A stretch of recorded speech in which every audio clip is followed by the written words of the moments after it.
What's going on, boys? Hello, Terra Spark. Hello, Quinn. You guys ready? I got a special treat for you.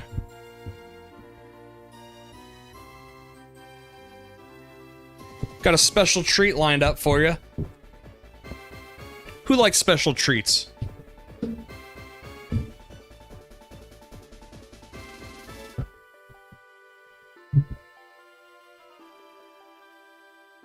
You're supposed to be doing tax forms? Is that your profession? I'd love a tax guy in my community. Gonna need you, buddy. Have you seen the Angry Video Game Nerds review on Majora's Mask he made a few years ago? He had a lot of gripes of the game eccentricities. I don't dislike AVGN, but I think he was, I wasn't watching YouTube at the time, and it was hard to get into him retroactively. And I also, me as a viewer, I wanted more focus on the games, but he got really big into, he liked to, you know, he was like a film student, you know, there's Cinema Massacre that he made. I think he loves film and stuff. And for me, I always was like, the skits were too much for me. I didn't really find the humor all that funny. Back in like the late 2000s, early 2010s, the, you know, kind of, this is fucking bullshit. I wish I could. And then a bunch of, I don't know. Anyway, no, I don't know about his issues with the game. What were his issues, if you could condense them down for me? How you doing, Quinn? You're indeed in tax accountant? That's fucking great. I'm gonna hit you up. Are you in Discord? English is hard today. Are you guys in my Discord? I know Quinn is. Brett, you should get in my Discord, because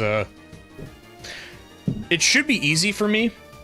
I don't think I'm gonna clear like $17,000 this year doing YouTube. Not even close. So I don't think I will owe anything. I think that's how it goes. And I'm trying to be strategic with stock, because there are some stock moves I want to make, but you know, I'll pay like a long-term capital gain. A lot of these positions I've had for a while. So I'll pay like a long-term capital gain rather than short-term, which would be nice, but we'll see. What's up, love yourself? Awesome, Brett. Thanks, man. You're in there? Hell yeah. You're Echo? Echo, I thought you were a girl.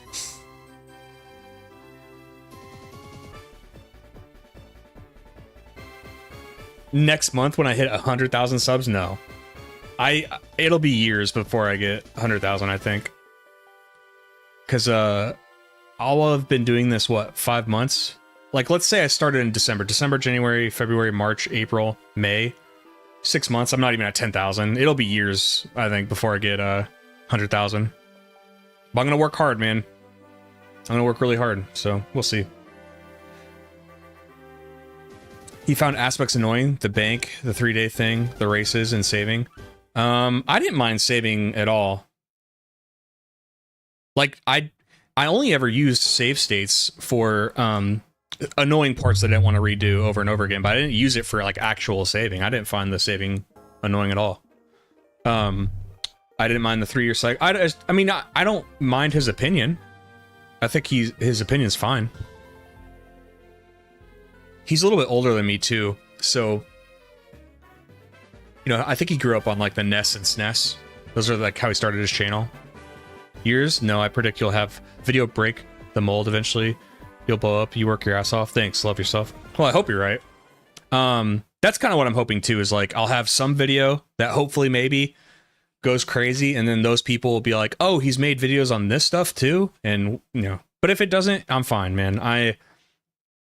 That's like I try to go with worst case scenario. Worst case scenario is, and this is not a bad case scenario, is like I just have to work my ass off really hard, which I'm fine doing. I knew that when, like, I left a 6-figure job to do this, to bet on myself, and with no promise of money or anything. Like, I just know I love doing this. I love hanging out with you guys. I love making content. I love playing video games.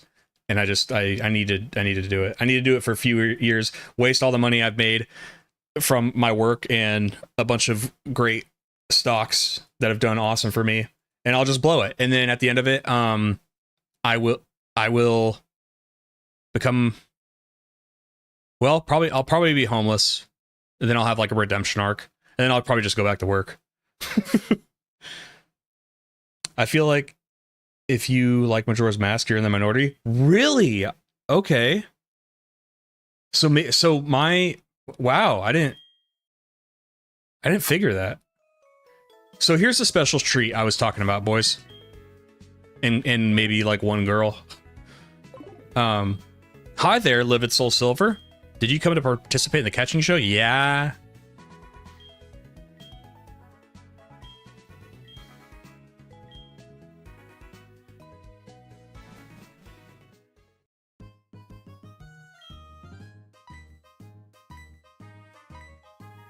There's only one thing we're looking for here. Does anyone want to take a guess?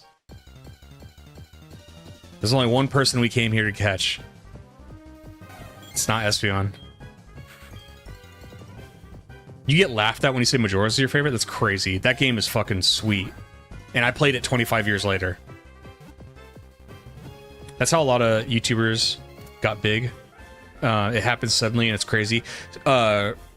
Retrospective YouTubers. Yeah, so I keep saying this and I always make it a point because I'm like weirdly like precise when I talk about stuff. My friend who is a big King K fan, like I've seen like I think one of his videos. He's a big King K fan though, and he said he watched like King K's 2024 or he watched some video from him where it took like one of his videos blowing up and everything else blew up, but it was like months after he had posted it. So I'm kind of hoping like there's nothing like, okay, the Oblivion video and the Majora's Mask video took so much work. And I think the Majora's Mask video is doing fine. For anything not Pokemon, I always have to lower my expectations. Yeah! Kintamago! So anyway, look, I just figure work hard. When people do show up, they're gonna have a bunch of stuff to watch. Rayquaza is your favorite legendary? It is sweet.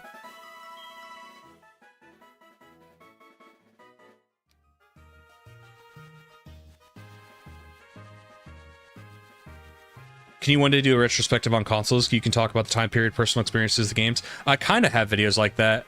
I have it in like a console wars playlist or something. It's I have one on Xbox, PS3, and Xbox One reveals. It's more like a retrospect. Or they're not really retrospect. It's like a retro react. Retro reacts. But I'd say my Xbox One is a little bit more of a retrospective. But anyway, just a guy, I think, yeah, yes, my answer is yes. I could definitely do videos like that, and I think I'd like it.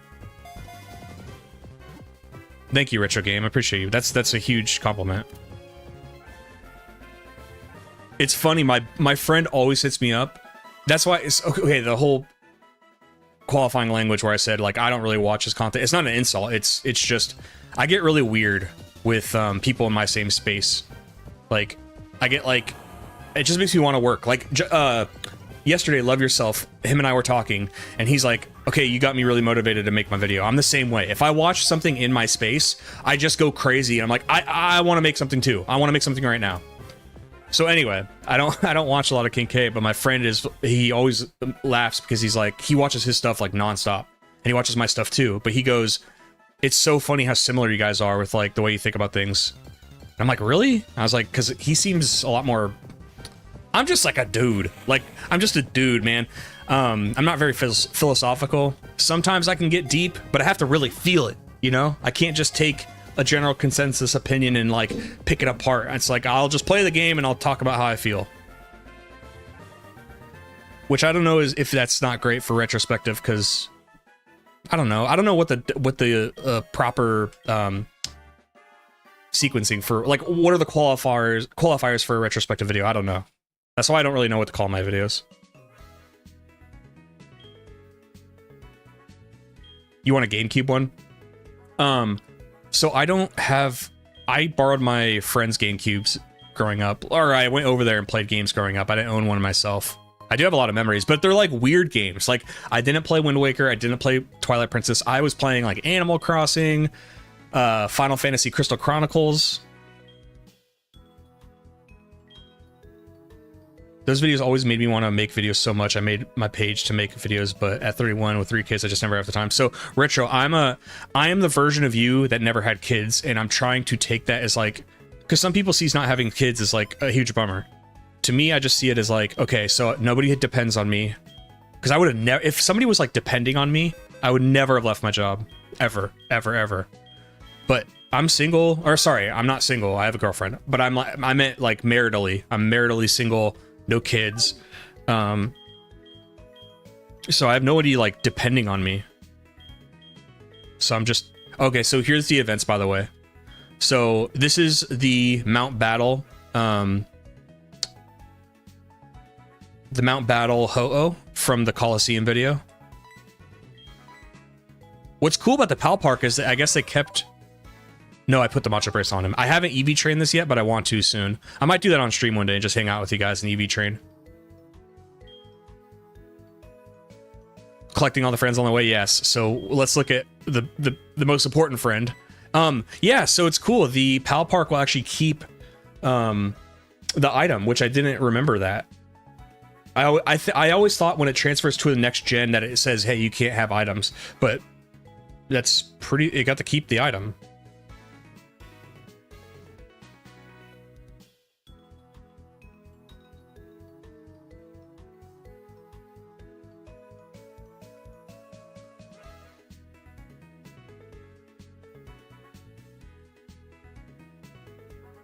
Are you implying that YouTube isn't a surefire steady career? Scandalous. It is absolutely not. But that's the thing is I live really frugally. Unfortunately, I don't own a home, but that's like nearly impossible in my state if you don't have like $1 million on hand. And I don't need to make a lot of money either. I do want a home eventually one day, but I've already got so much money in stock invested, but I don't see that as like stuff I can touch. I have enough money for the next couple years without having to touch any stock at all. And my math, I was such low expectation that I was like, I don't think I'll make any money on YouTube for a year. Within my first month of being back, I was making money. I was like, okay, sweet. Okay. So that obviously helped the math a little bit. But anyway, even if I get to a point where I have like kind of steady income, because that's the big thing with YouTube, there is, even if you're a huge YouTuber, I don't think anybody would say the money is consistent. You might get more usually, or sometimes you might get less, but I don't think it's ever consistent. What's up, Burke or Beck? How you doing? Best doing Pal Park on Heart Gold, Silver, and Platinum. Diamond and Pearl only allowed 1 Pal Park excursion per day. Whack. Whack. Beck, what have you been up to? Welcome. I'm just putting notes on the side here, and then we'll get started. I've never done some of these events. Even though I was playing these games back at the time, I don't think I was just paying attention to like anything on the internet. So like I didn't know when the events for like Celebi and stuff were out.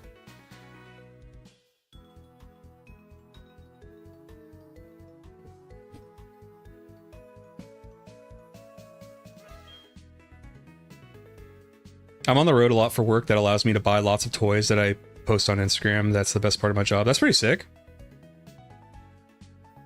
You're about to go on a far drive soon. Why?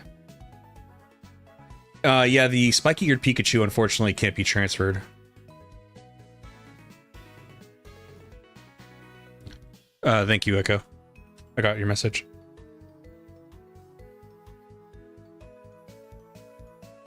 You're visiting a friend? Where? Okay, so let's look at some of the stuff I did. Unfortunately, I couldn't capture this. Oh, I never got Entei. I was supposed to get Entei. Dang it. So what I was doing off screen was, before stream today, I was doing these events to get the... You can, if you're on like the old DS systems, there's a video that I'll post in my later video where you can do the Wi-Fi events with like some Wi-Fi hotspot trick. It's really easy. And you can get like all these event Pokemon. So like there's the shiny trios, there's the Celebi, the Time Traverse Celebi, Mew, Jirachi, even like non-released events like this Crobat, I guess was like like somebody won a world tournament with this Crobat or something. A shiny Eevee. And then this is Kentamago from the Fire Red Leaf Green video. Nice, Beck. Beck, I'm doing a short 6-hour drive for a wedding later next month. The Arceus event? Wait, is the Arceus event?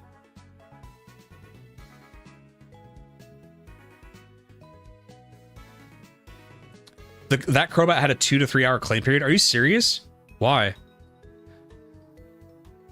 So, Wes, there's an Arceus event in this game?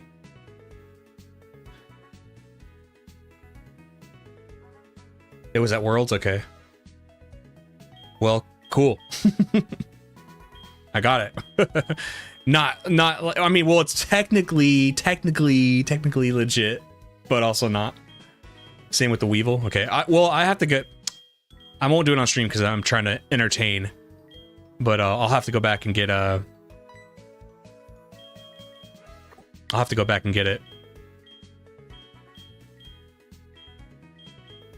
You need a special Arceus. Take it to the ruins of Alph, and you get teleported to Sinnoh region ruins. If I put some gameplay up, will you guys let me off to the side get? So hold on, was this a Wi-Fi Arceus, or were you supposed to trade it from like platinum or something? Because I'm sure it'll be available if I. The way that it distributes the events on that little guide is it can't predict what you want, so it keeps giving you random gifts. Sometimes they're like useless, other times they give you what you want.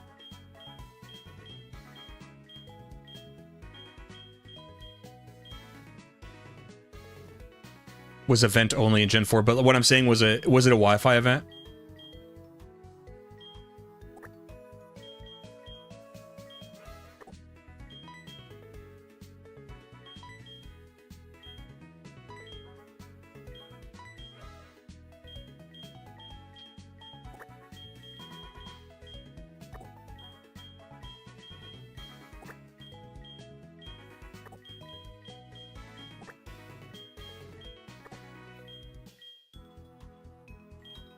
Okay.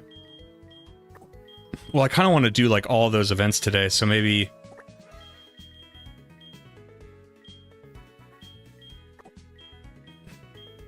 I want to keep the rest of this stuff. So I want to get an Entei, and I want to get the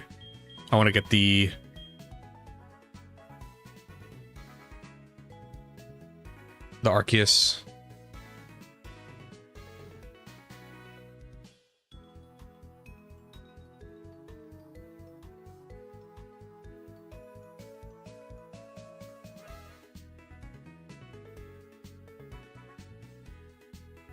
There's also like a shiny Pichu.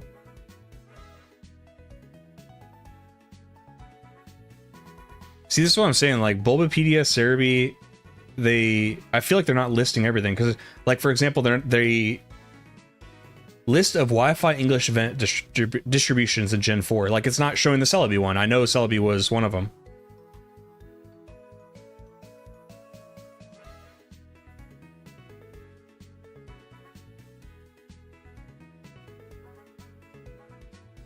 You can also get a Pikachu with trainer. Oh yeah, we can get that right now.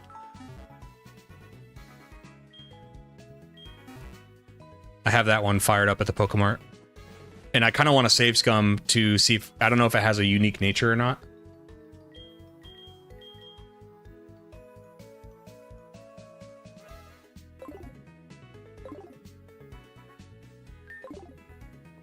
I wish I had words to articulate like how good this game looks to me.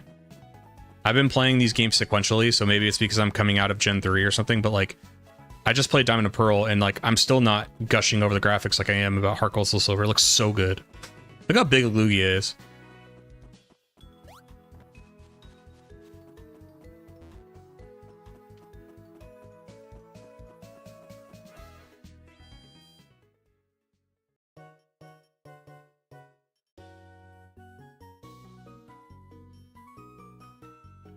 Wait, so you get a shiny... Oh, I see what you're saying. I see what you're saying. The shiny... You're saying the shiny Pichu also leads to the spiky-eared Pichu.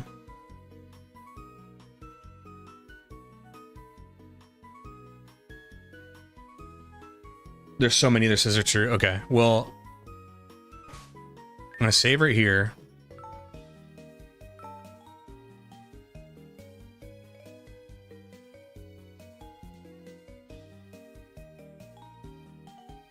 Lugia not being water type is so bizarre to me. It lives in the seafloor and looks aquatic. I agree. For the longest time, I thought it was. I thought it was like water flying or like water psychic.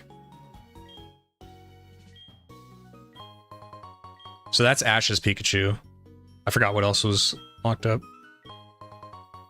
Yellow Forest. Was there anything else? Okay.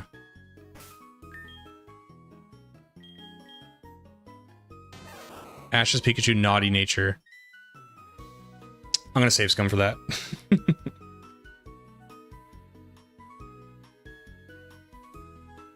I don't want naughty. Well, I don't know if it's... Is that fine?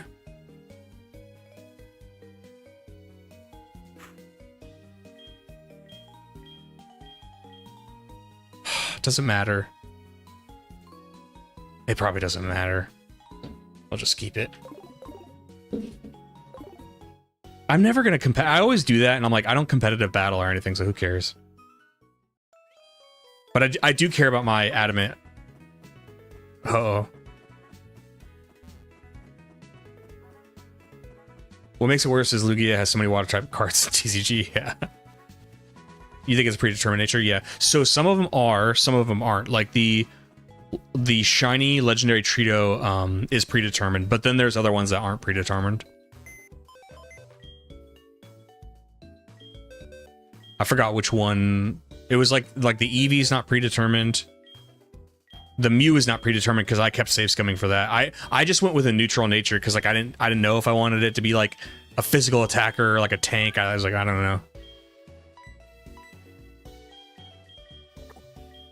Oh, I love my Kentamago, dude. Just get in here, bro. Just be on my team, man. Just want him on my team. Naughty nature is predetermined. No, dude, I did the Mew thing like 4 times. It was different natures every time. Oh, do you mean the Eevee? Wait, what's naughty? Which one are you talking about? Oh, naughty for Pikachu? My bad, my bad, my bad. I thought you were talking... I thought that was a response to me saying the Mew thing. There's a pun about Eevees. Okay, so, I'll put on some entertainment, but I kind of want to do these Wi-Fi events off to the side, if you guys don't mind. I know that's not, like, the most fun thing, but we can talk. We can hang out and talk. It's all work for the video, right?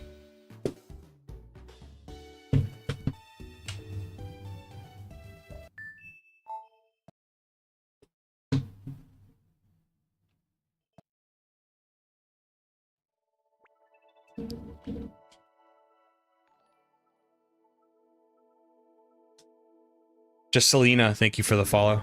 Welcome.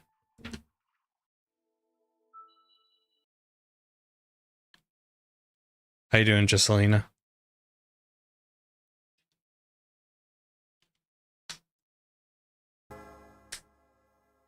We're doing Wi-Fi events right now, the old school way.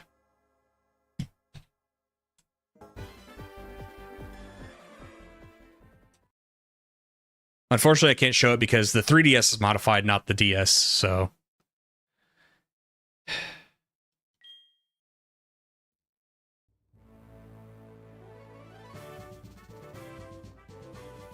gotta open up my Wi-Fi hotspot.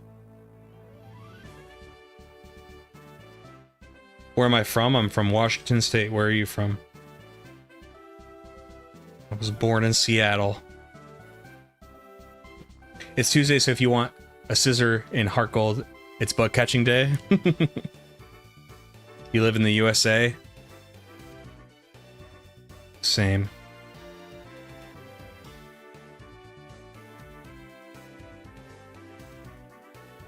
Okay. Gotta make sure the Wi-Fi is good to go.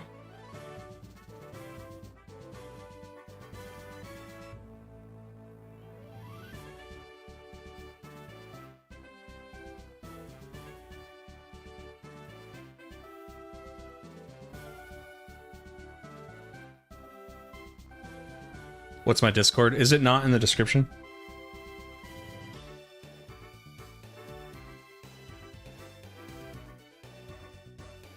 Yes, what you're seeing right now is my capture card on a legit. If you look at the bottom left of the gameplay, that's. I need to take a better picture. I should probably just do that on stream too if I'm going to do this.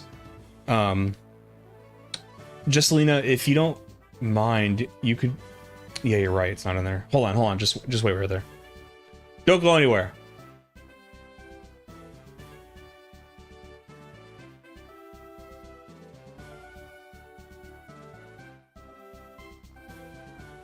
I can't do it while I stream, I don't think.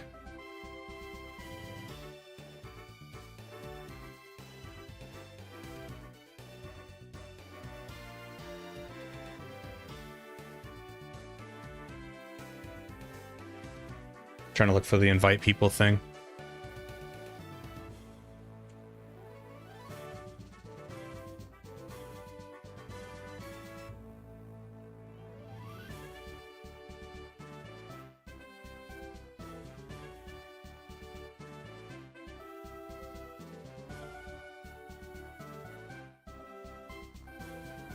I'll go ahead and put this in my description.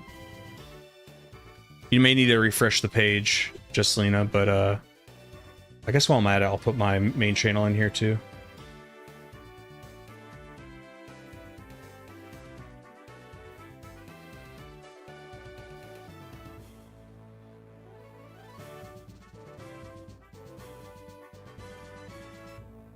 You see YouTube, Patreon, Discord, and Streamlabs below. You're saying you see it in the video you're seeing right now?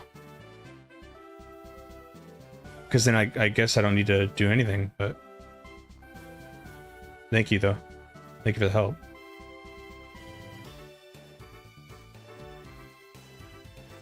Okay, so I updated that. But yeah, love yourself. So this is on a modded. Oh, my about section. Okay, so it's a modded 3DS XL with capture capability and a controller dongle. I did have a better picture somewhere. I probably should just go find it. It was pricey to get, but it was worth it.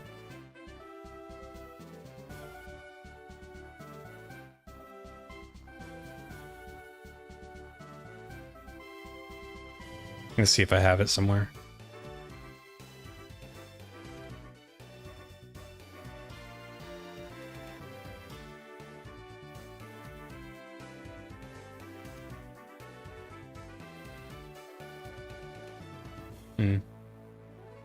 I guess not. I have a crappy capture card. I should have invested in something better. Everything in my stream I've played on my PC. So you don't need like an amazing capture card in my opinion. But then I don't know what I'm talking about too, because like my footage isn't always like incredibly good as far as resolution.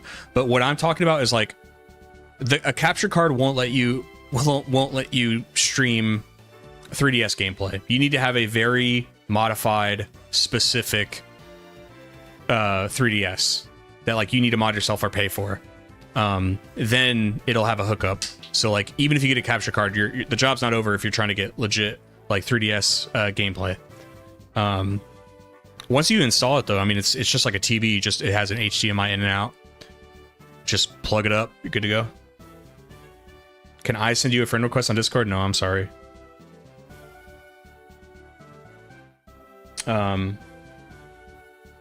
You can check my YouTube channel. In the about section of the video you're watching, I guess it has my Discord in there. I think it should work. You don't even own a 3DS? Okay. I thought you were like, going that angle, but I don't know. Honestly, man, I think like my Elgato cost like $60, but I bought it like 5 years ago, so I don't know if the price has spiked or whatever. Just Lena, just refresh the page and it should. Oh, you're on Twitch. Go on YouTube and look up my channel.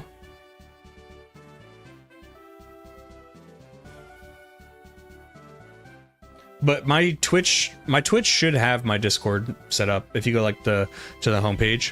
Okay, so let's get this Wi-Fi event going. I have a 2DS, but I have retro consoles in my Switch that I've be nice as streaming options. So what you've been doing emulators when you stream? But yes, your Switch will be great to use. I used it for the Ocarina of Time video, the stadium videos, Majora's Mask I played on Switch, and I used my capture card.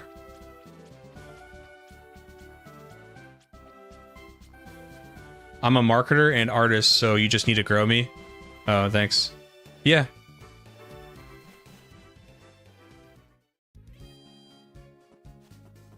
Oh, it's spam?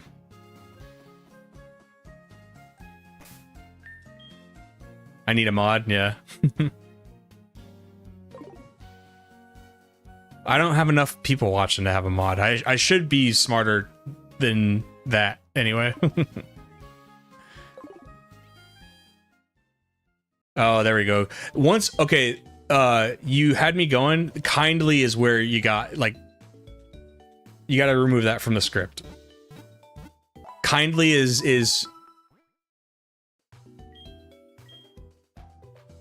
a red flag.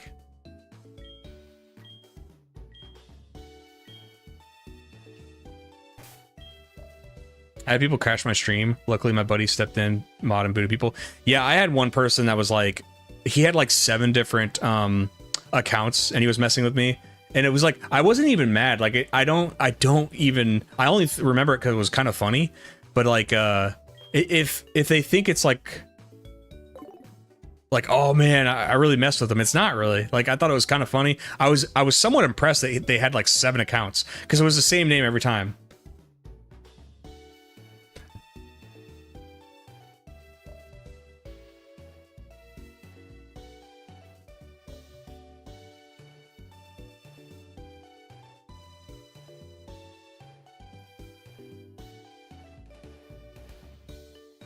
Oh yeah, the poop guy. Yeah, that guy. Yeah, Jocelyn, I think you came on a little too strong. I got it all figured out. When they use the word kindly, that's where you know. He's known as a poop guy, yeah, because he was like I don't know, he just started going off about, like, you know, poop. And it was funny because I was being nice to him. I don't even know what he was, like, stressing about. He was like, he's like, I'll do everything in my power to put you in prison. I was like, okay. Convict me of being too cool.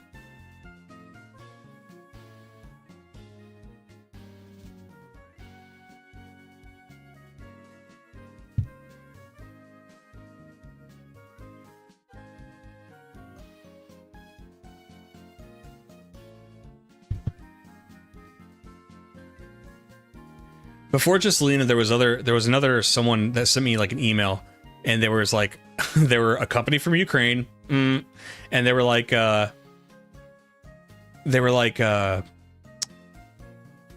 what'd they say? Oh, they said they were like, oh, we can market your channel and help you, or not market, manage your channel. Like, we can manage your channel if you just give us like a couple $100s a month. And I was like, manage what? And they're like, you know, like, you know, just like look at some of the numbers and tell you about some of the numbers. I was like, I can do that. They're like, oh, well, you're missing out. And I was like, okay. The only thing I spend money on to do content right now is I pay for Streamlabs multi-stream, or Streamlabs Ultra. I guess you can count like Switch Online as a business expense. So we're talking like maybe like $100 a month all together.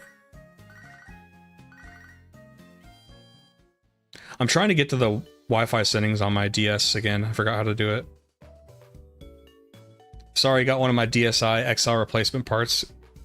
Got to that after work. Can't believe you're going to outsource your Pokemon grinding to Ukraine. Yeah. We call it quid pro quo. I make the Ukrainians catch my Pokemon. They're the best Pokemon. I say, Jesselina, that's too much. You said kindly. I've had these kind of messages from my Instagram page, yeah.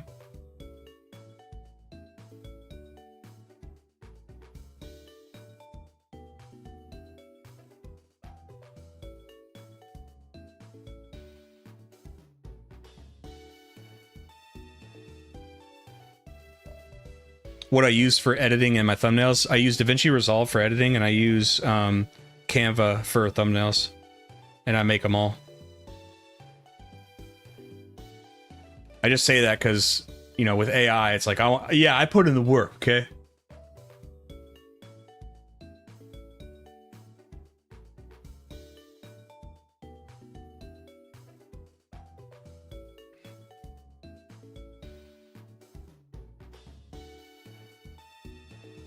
I'll give you guys updates on what the Wi-Fi gifts are. What does that say? Mew? No, I already have Mew. I got suckered into Premiere Pro and Photoshop, so I pay monthly for those too. Yeah, I haven't. DaVinci Resolve's free. Canva, I pay for Canva. But I will admit that, like, it's very easy to use, and I do like a lot of its features. Like, it has a background remover, which, like, the thing that drives me nuts is when you find an image on Google that you want to use on your video, but it's got a background that you don't want, or you, like, for example, if you look at my Xbox video with The Rock and Bill Gates, I wanted just them on the thumbnail, but I didn't want the background behind them. I wanted to make my own background, and it worked. And then they even when it'll auto do it, but even when the auto, which 80% of the time it looks great, when it doesn't have it perfect, it gives you like a little pencil to like cut out even the stuff it couldn't catch. Which it's rare when it's impressive how well it works.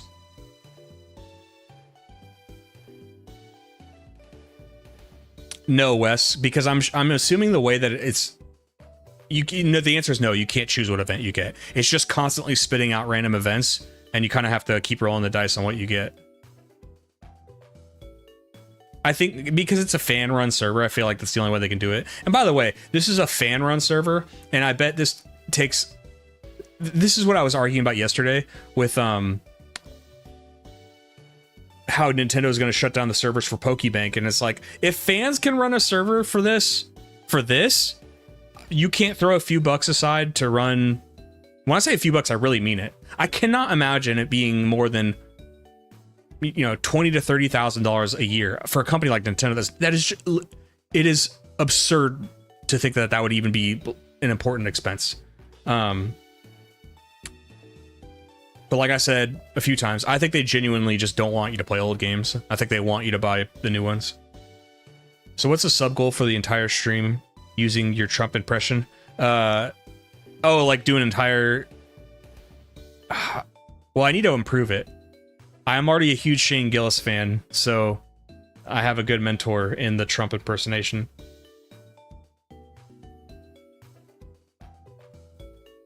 You know what? We'll say... That's the thing. I don't think I can hold it the whole stream, but if I give myself a break every few minutes, I think I could do it for a whole stream. It's not bad. Shane's the best. Shane, listen, love yourself. Do you like Kill Tony? Can't really complain. They're keeping the events alive. No, Wes. The fans are keeping the events alive. This is not Nintendo ran. These are fan servers. I watch Kill Tony daily. Yeah, same. I've been watching Kill Tony since I remember in like 2014 watching Kill Tony and thinking, even back then with the shitty camera in like the belly room of the comedy cellar, thinking like, how are more people not watching this? This is the most hilarious thing I've ever seen, and it's been so rewarding watching it grow to what it is now. We are, brother. We are. Were you a wrestling fan growing up? No. I used to be like, because I grew up loving MMA, so I used to kind of like talk shit about wrestling. It was like, oh, it's fake. Now I have much more respect for wrestling, and I like, it's funny, I've never even watched a wrestling match. I like everything outside of wrestling. I like Jim Cornette podcasts. I like other podcasts where they talk about the business, you know, like they're not in character. They're just like talking about how they got into the business or stories from the business. All that stuff's really interesting to me. I mean, the fans can't complain that the events are sent rain. Oh, you're correct, Wes. Wes, sorry, I misunderstood you a few times this stream already. My bad, man. You're totally right. That's why, like, I don't mind that it's random. I'm happy that I get to do them at all. I never did these back in the day, which I have no excuse for. I just, like, back then I'd like buy Heart Gold Soul Silver because it's like, oh, that's a thing I know. But I was so casual that it's like, it's not like I was ever online to know, hey, they just released a Celebi event. So I never did this back in the day. So this is what's kind of cool. It keeps trying to give me Celebi, by the way. Fans created Protendo, so there's no telling what they will be able to do with Bank. Yeah. Well, the thing is, Nintendo will control Pokemon Home in all interactions that try to speak to it, right? So Nintendo fans can do whatever they want, but when their things try to talk to Nintendo things, will Nintendo let it through? I don't think so. Damn, I was gonna say you should play the old N64 wrestling games for videos. I wouldn't mind. So I don't know if it was you or somebody else talking about how like there's like a WWF game that's got a really good like manager mode. I'd like to. My answer to, hey, will you play this, or do you think you'll ever do this one day? My answer is like, I'd love to play everything, really.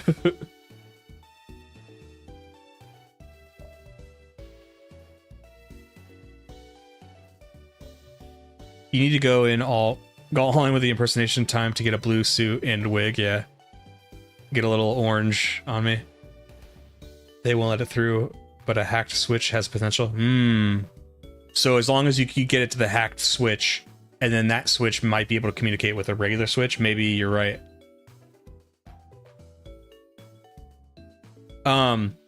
Vass, for the events in Heart Gold Soul Silver, like, I think I know I need to go to the forest for... Is it Elix or Ilex Forex? Is it Ilex?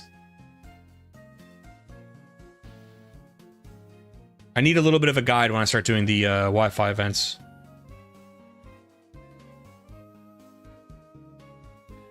I was the one who said you should play SmackDown vs. Raw 2006 GM mode. Okay.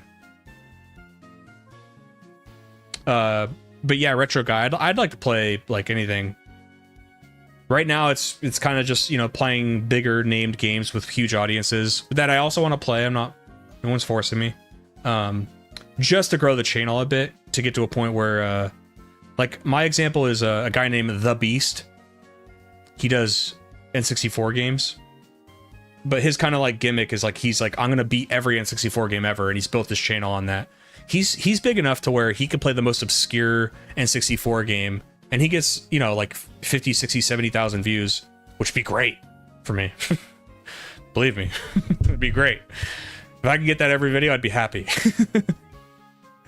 Anyway, so I just got to kind of get to that point, and then I'll play whatever the hell I want. You always said Ilex as a kid.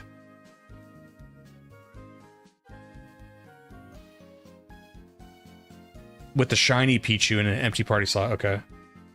Wait, so the time traveler Celebi is not the correct one? So many bots today.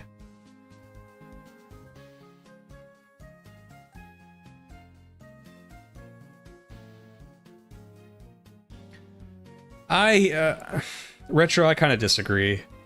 I think you need a bit of an audience. I think you can get lucky. I think a YouTuber could make a video on like a really obscure game and it could pop for sure. But I think sometimes you're just at the behest of the algorithm.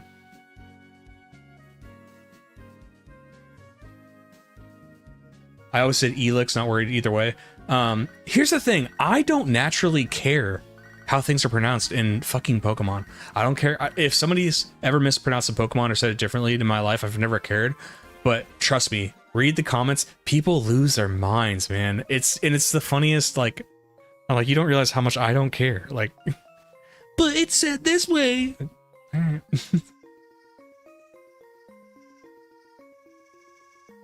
It is a correct one. It'll trigger the Giovanni event. Okay. My Wi-Fi event thing is not working. Why? What happened?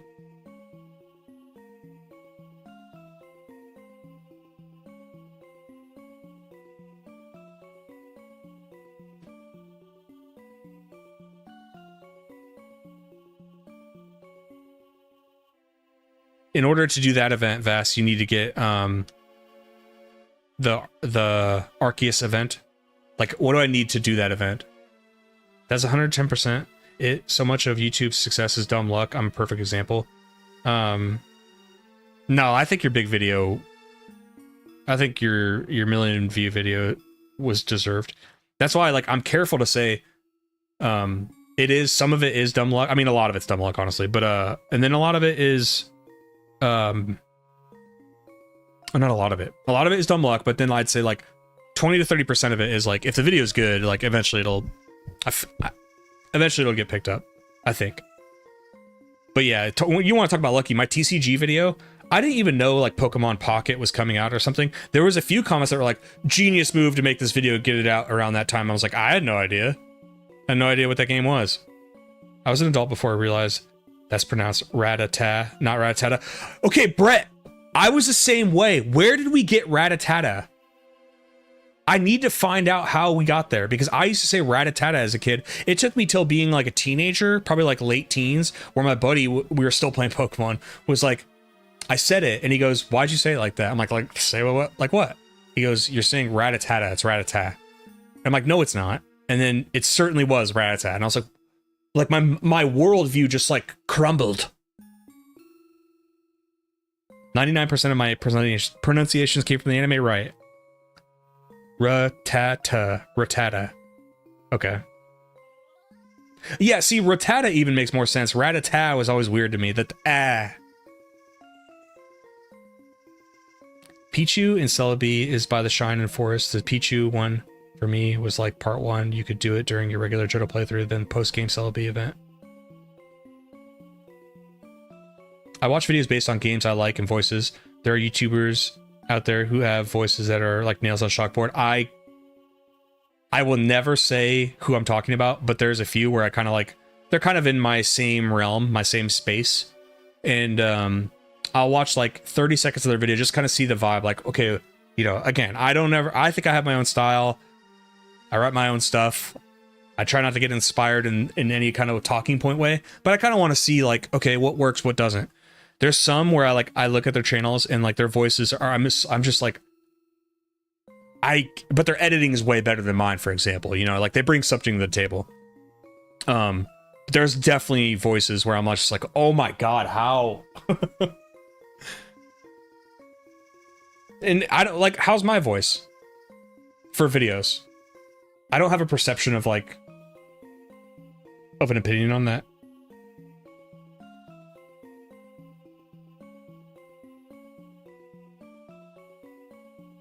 I swear Rattata was almost a regional pronunciation. It's bizarre. Everybody I knew said it our way. Yeah, it's so weird. But I just want to know, like, what Vass was saying. I am sure I got that from the anime. You like mine? It's a good volume. Thank you.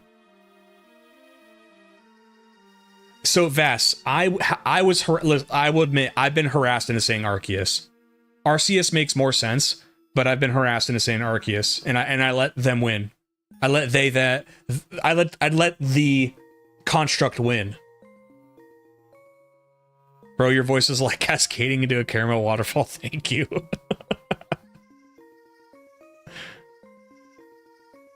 Damn, that's like my girlfriend's never said that something that nice to me. I also stopped watching the dub in Gen 3, so yeah, I stopped watching. I remember it. It was like I watched one of the episodes in the Johto series with Chikorita. Like Ash had just gotten the Chikorita, and it was sometime around there I stopped watching forever. And unlike the games, which I think are kind of timeless and you can play them as an adult just fine, I can't watch the anime anymore. Like, it's just, I'm not disparaging it. It's certainly for children, that's a fine market, but I just don't think it's like for me.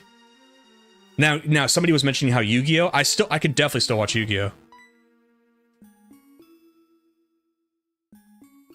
I tend to watch if the person's voice is similar to mine, chill, relax, and not over the top. Yeah, I think sometimes I get a little bit excited, but I mean, I like being funny. I like kind of getting excited, so I might grate my video a little bit by not keeping it consistent, but I don't know. Okay. if I ever consciously think like, hey man, like relax, don't try to be so funny here, like don't try to make a joke here. I don't like when I feel that way. So I just like, you know what, I'm just gonna do it. You know, and a few times in the Majora's video, like the Goron race, and you know, strewn throughout, there's just times where I want to like crack a joke or get a little bit loud, and I'm like, you know, it's just the way I want to do it. Your voice isn't bad at all. I hate mine. You're probably too self-conscious. But yeah, thanks, Vass. Dark Eye movie peak. I remember people saying it's Ark because of Noah's Ark. I keep losing Wi-Fi connection. Why?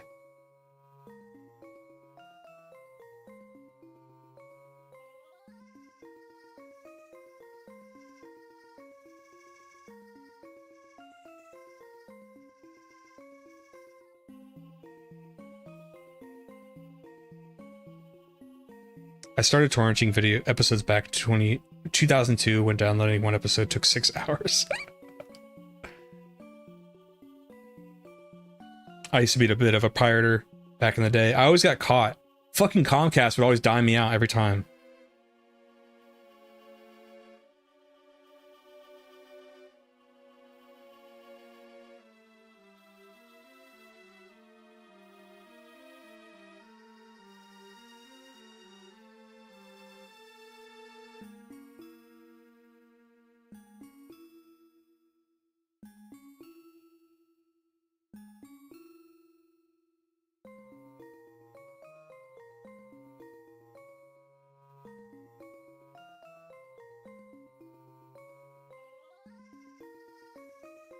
Sorry, I keep getting sent bullshit. Well, it's not bullshit, it's just stuff I already received. I need Entei, and I need Arceus or Arceus, sorry. You know what? Let's get working on saying Arceus again. I'm not gonna let the bullies win. I think we all hate our own voices. Like, I know what I sound like when I talk, but I can't even play back my own voice notes because I don't know what that voice is. To me, I got over it really quick. I remember like the first videos I ever made, I was like, I don't like my voice. I got used to it really quick. I can watch my own videos now almost and be so dissociated from it. I think is a strength, by the way, that I'm not even thinking about like self-conscious stuff at all. I got Entei. Okay, cool. So Entei's good to go. Now we're just looking for Arceus. Goddamn. I think a YouTuber with a kind of annoying voice that I can still watch is Managed TV. I think I like him a lot. I think I really like his content. I know we're just talking subjective opinion. I don't mind his voice. Managed TV. I like this guy. I like this guy a lot. I like his really long videos.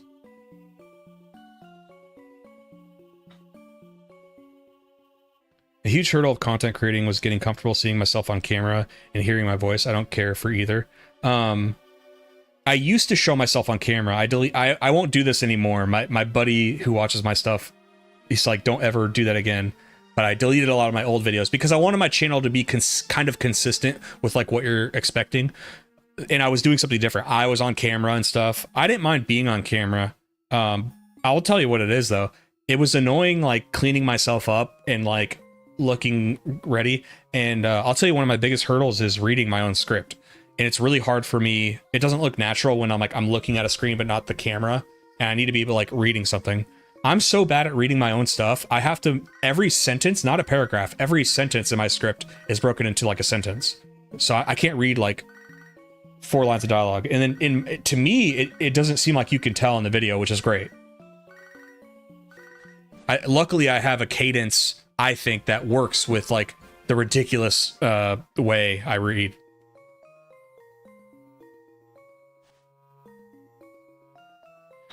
Retro, my wife doesn't like Super Butterbone's voice at all. It's so funny. Missed an hour of the stream. Can't wait to rewatch it. Meow. How you been, Eon?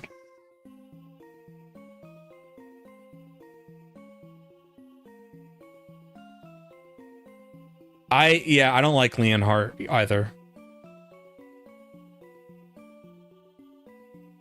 So Well, you say he's a good guy. That stuff he did with the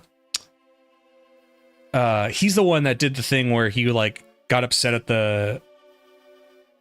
Didn't he have a video where like he did this challenge and basically he just went around like kind of muscling people to help him for his video, and they're like objectively taking bad deals, and it's like, what do you do? Because he's like huge in the scene, so it's like, I don't know. I didn't like how he did that. I didn't appreciate that. If anything, it's funny because like my remedy for that video, what he should have done is he should have traded down to help them for a video. Like he's got, I think, well over 1 million subs or 2. He makes stupid money. So why don't you make a video where like you basically go and up their profit or something, right? Like instead of making it about I'm trying to like turn this penny card into something obnoxious, how about flip it on its head and like you kind of give out money in a way? And I'm sure the revenue from the own video would pay for it. That's why it's like, I want to blow up on YouTube because I will be a magnanimous leader. I will spread the wealth, people. I swear. Just give me all your money. I'll make a church, or I mean, I'll make a big complex where we can all gather, and you'll hear me talk all day, and we'll pass around like a hat. We put money in it, and I promise I'll distribute it out to the rest of you.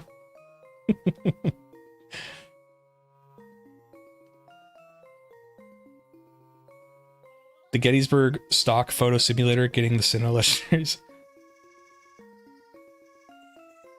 Haven't seen that. I don't follow him. Yeah, it was a couple months ago. He was begging for money at one point. Okay, what's funny is love yourself in I'm sure retro, because you say you're a content creator. Even at my level right now, I'm already making more than I thought I would. Right? I mean, again, I can't live on this. I'm technically losing money every month, but it's fine. I can see a world where I start like making money though. And it's funny when you extrapolate how big those channels are compared to me and what their views are getting. There is no reason, none, why they should be asking for money or like e-begging, or there is no. I know I can. It's funny. I don't know the exact dollar you're making, but like I know you're making money. So don't even act like you need to lean on the audience. My ideal situation is I just make enough from ad revenue that I don't even have to have a sponsor. I'm not saying I never will have one, but I'm just saying like it'd be cool if I don't need one. Mandalore Gaming, he doesn't have one, and I watched a video of his like 5 years ago where he talked about that. Because he's at a point now where his ad revenue, he makes so much ad revenue, he doesn't need like a sponsor. I'm like, I'd love to be like that, just so people could just, you already have to watch so many commercials or ads in the video itself from YouTube's angle. It'd be nice if I didn't have to add one, you know? I once got a job via a phone interview. Later on, I was introduced to the company as the man with the dream sickle voice. Still not even sure what that means. It must mean it was awesome. I don't watch too many streamers, but I do like Meatball, J-Rose, and Absol. Who's Meatball again? J-Rose, I gotta be honest, I think he makes good YouTube content. The one stream I watched, I don't know. It was different. I stopped watching his stuff when the card scene got out of hand a couple years ago. I got you. I pulled my PSA 10 Moonbryon and quit caring after that. Oh my god. So were you chasing down a Moonbryon, or did you just happen upon it? Because like, how much is that worth today? You got a PSA 10 Moonbryon. I bought like 3 boxes that was limited to one customer for his staff, then posted a video opening all 3. Yeah. I stopped after Logan Paul destroyed Pokemon card collecting.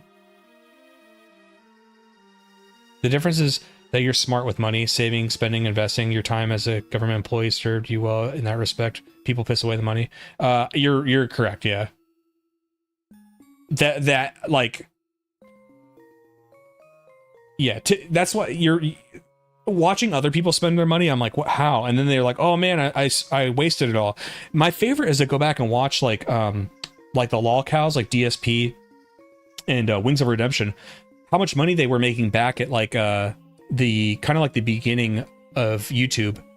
And it's like, you know, if you guys would have just like, and you still could have had fun and been recreational, but if you would have like actually invested your money back then, they'd still be set to this day, probably living off of like dividends from stock or something. Like they could comfortably, but they all pissed it away. It's crazy.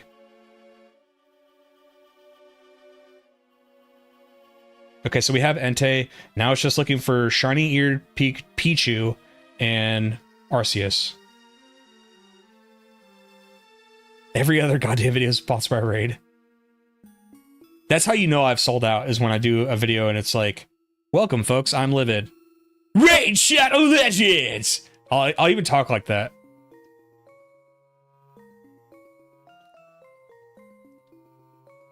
DSP in his WWE mobile game. Yeah, I didn't know how deep that went until I watched June the King's video and how much money he spent on that.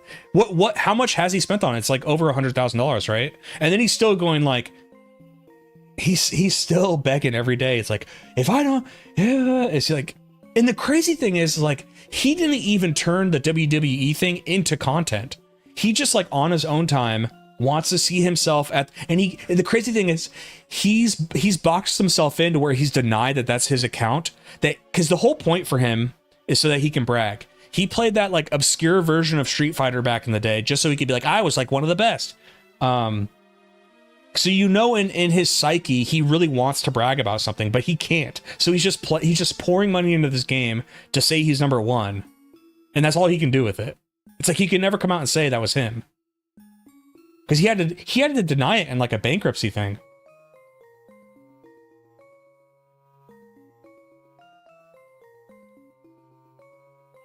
I was actually chasing the alternate Dragonite, my favorite Mon. Oh, Dragonite is a sick Pokemon. Never got it. Didn't know the Moonbryon was worth anything until last year, so I had it graded. Oh my god. I've never seen it. I've never been approached for sponsorship gift. That's a perk of talking about mental health on your channel. Yeah. What's up, Zeldex? Yeah, sorry, Zeldex. I kind of talk about everything. Zeldex, right now we're doing Wi-Fi events. I can't use, this isn't a modded 3DS. Like the thing you're watching right now is a modded 3DS. Unfortunately, my DS Lite is not modded, so I can't show the gameplay, but we're trying to get all the Wi-Fi events, and then I'll come back on here and do them in front of you guys. In the meantime, we're just talking internet. So love yourself. How much is a PSA 10 Moonbryon? Can you buy a house? I'd much rather watch a YouTuber open a Patreon than constantly e-beg during videos. You could be honest. Vass, you're a pretty honest gal. How do you, because usually what I've been doing is I've been putting my like self-promotion. Sometimes I put it at the front of the video. My Mojoros Mask video, I put a very beginning like, hey, if you like the video, like, comment, subscribe. I worked very hard on that video, so I just wanted like, okay, I'm gonna throw one in the beginning of the video because I don't normally do it till the end. You guys can be honest. How is my like self-promotion at the end of the videos? Because I feel like, hey man, I put it at the end of the video when you already got the content out of you, you know? 2,300, you'd likely never sell it. Why? Is it just like because it's special to you?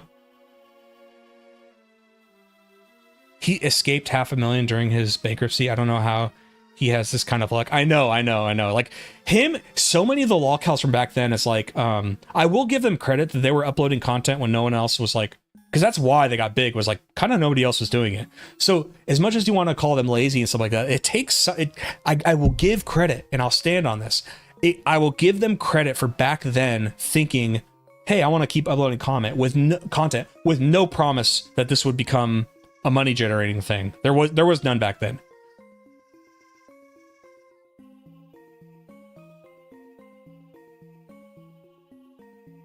That Manscaped Livid shaving ad gonna hit different? By the way, love yourself. I've been approached for two ads with advertisers. One was for a furniture company, but then I ended up saying no. And then another one was for this.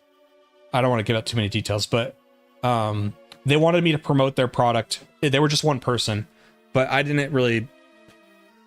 I don't know. I didn't really like it myself. And I was respectful and everything. I just said, oh, you know, I think I'm gonna I think I want to grow a little bit more before I start taking advertisers.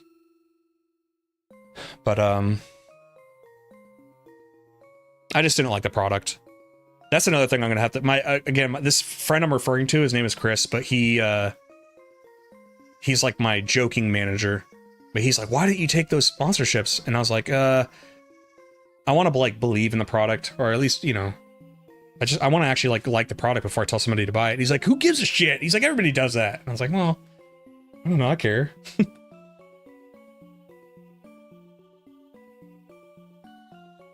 It's all cool. It's just wild how he comes up everywhere. Yeah, my bad. I swear like 3 months ago I would have never talked about DSP, but I watched June the King's video on him and now I'm like back in. Always been an option because some people don't know you have one. Yeah, I agree.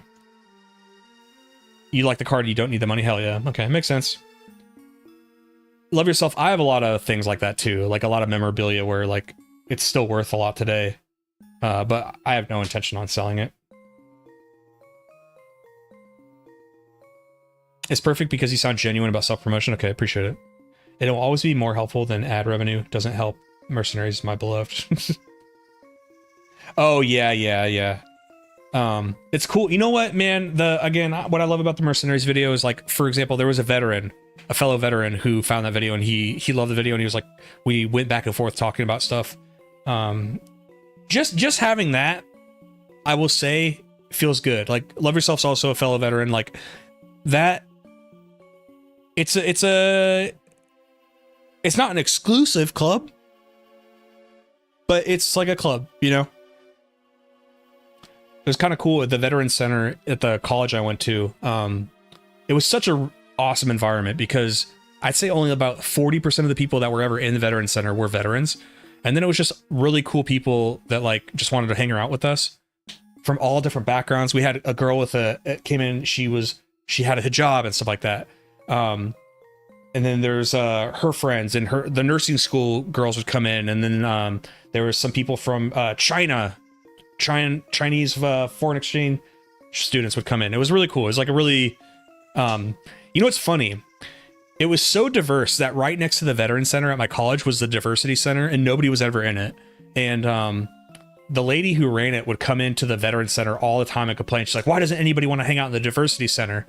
She's like, "That's what it's for." And we're like, "Who cares? It's a group of people from all different backgrounds hanging out. Just be happy." And she'd come in and like steal our forks, our plastic forks. When I say steal, it was like the college provided them, but you know, they allot an amount of forks. They'd give us the forks. They allotted us the forks, and she came in and she'd take our forks. And I didn't appreciate that.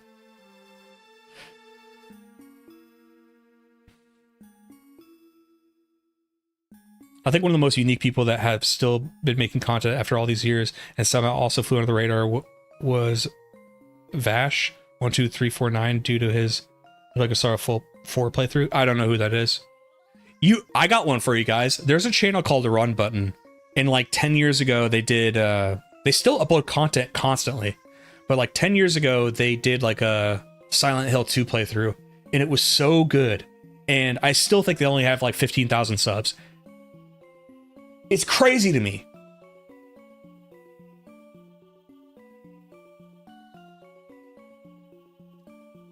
The only thing I promote is other creators. I've plugged you during stream a few times. Thanks, man.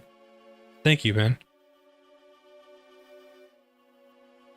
YouTube is what made me try to do Dr. Squatch soap. So the ad worked, huh? Is that what I buy?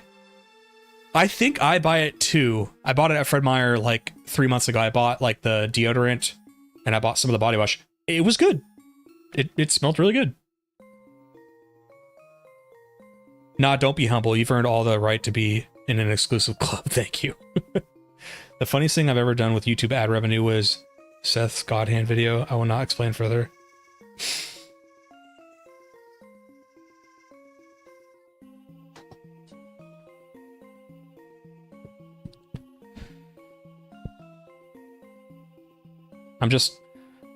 I'm still rolling the dice on these events. I'm not complaining. It's free.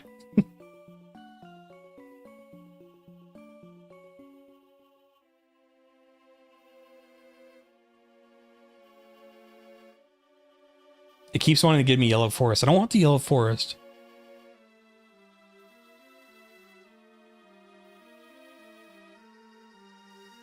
You want a dish here, man? You're good, man. It's kind of cool to just hang out and chat. Yeah, I agree. I'm having fun. I just never know what somebody watching is like. What is he doing? Get out of the forest. Here, we'll change the tunes. You guys want to listen to well music?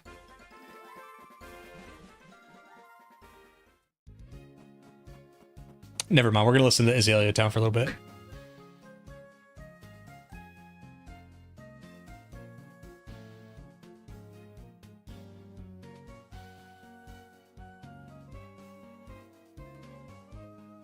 Hell yeah, love yourself. After Majora's Mask, I'm still kind of like on my I'm taking it slow, and I think it's good. I think it's good. But I'm on like a taking it slower because like I really thought this week, okay, I'm gonna get this footage for the I haven't written anything for the Heart Gold Silver video, which is unlike me, but I'm still trying to like mentally and physically recover from that video and like build my way back up. And it's good because I'm human. I can definitely burn out if I go too crazy. So I'm just kind of hanging out with you guys, slowly getting the footage, and you guys are helping me write it too, because every little thing that you remember from these games, it helps. Johto music is so good. What is your guys's, I know this is generic, favorite generation to play? What's up, Zesh? Show me the moves with this game. Have you heard of this is a reference to my own video that's another thing. We got to get this community big so that we can talk about memes within my community that makes sense. Like butt bump. Where did I get the move butt bump from? Anybody know? Gen 2 was always number 1 for you. Favorite gen to play is either 3 or 4. Emerald, OS, Platinum. My favorite to play is still Red and Blue. Still. Even over like Fire Red, Leaf Green. It's just, it's so good. Flaws and all. Followed by Unova. I cannot wait to play Gen 5, dude. I know I keep saying it, but I could be playing Gen 5 as soon as like, I like to work sequentially. So I do this video. I guess this is kind of out of sequence. Then I could do the Platinum video.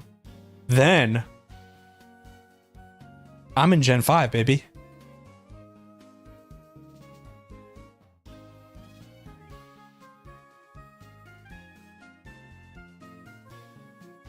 Yeah, Eon. I mean, it's always going to be impressive what they were able to do back then. It's crazy. Also, is there something to rushed video games? Because, like, you look at Generation 2, look, level curve, sure. Some roster questionability, sure. Gen 2 is awesome. Think about all the stuff they added. Held items. 2 regions. Oh! 2? How many is that? 1? That's 2? Majora's Mask, tight development window. Beautiful. Knights of the Old Republic, do. Tight development window. There's something to this, people. Fallout New Vegas.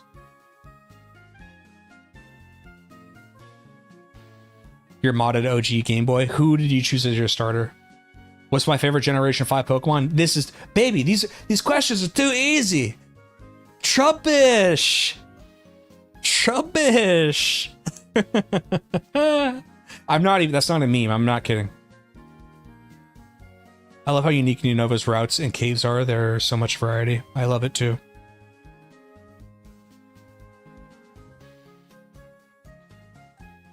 Can I say about Gen 6? I love, like, the color and detail and the camera shots of Gen 6.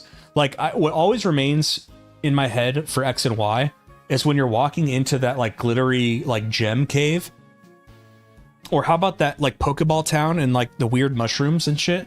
I'm like, that's pretty cool. That looks pretty sweet.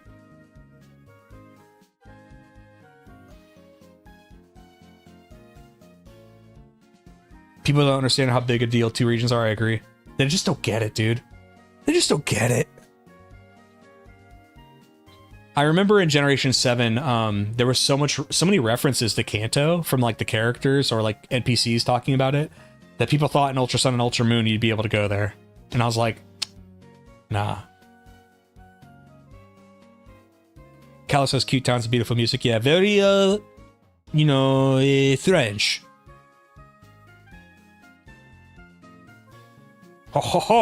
I wish, the only thing I wish is like if you could like get a handkerchief out and smack your opponents to initiate a battle.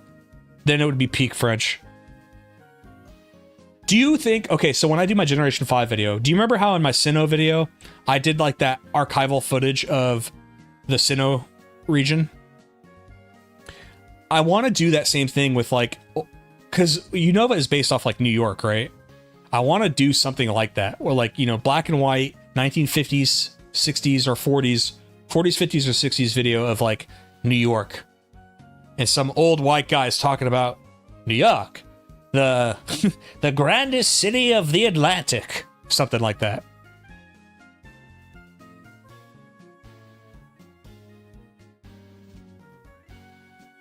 But my only thing is like, is that well known that it's like based in America?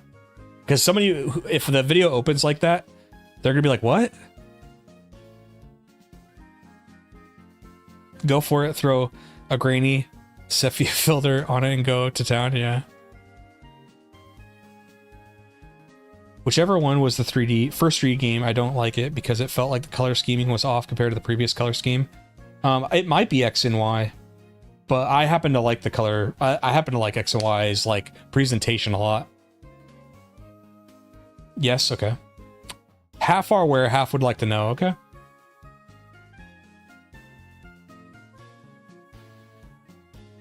That, oh, somebody was talking about, like, how they got a job through an interview one time, and it reminded me, I watched a video today before stream talking about, like, the downfall of Blockbuster. In 2010, the year I graduated high school, I went to go get a job, because you got to be a big kid now, go get a job. I went to a Blockbuster. This was like well into the time when stores were closing. And I went into this interview at the Blockbuster, and there was already like, they were already boxing up stuff. It was going away. And the manager was like a diehard Blockbuster guy. You can tell he's probably been working there since the 80s. Like he was in his 40s, but I'm saying like that was like, he was like ride or die, Blockbuster's not going anywhere. He was talking smack about Netflix. He's like, that's just a fad. And I'm sitting there like, I just needed like a summer job. I was like, all right. So it was me, another guy, and then 2 girls. And this guy was creepy. Okay. Here's what I'm getting at. Me, the guy, and the 2 girls were all like high school age or like just graduated high school. So for the interview, he interviewed us all 4 at a time, and he broke me and the guy and then the girls into a group separate from each other. You might be able to see where this is going. So he says, all 4 of you go around, find a movie for each one of you, and then come back and like pitch the movie to me as if I'm going to rent this movie tonight. Like if somebody wanted a recommendation, I'm like, okay. So like I get Empire Strikes Back, and I'm just like, this is low hanging fruit to me. This other guy, he gets like a Quentin Tarantino movie. Like we're just crushing it, right? And then both girls come back with like one random movie. So we give our pitches, right? It was great. If you had never seen Empire Strikes Back, first of all, you were living under a rock. Secondly, you're taking that movie home tonight.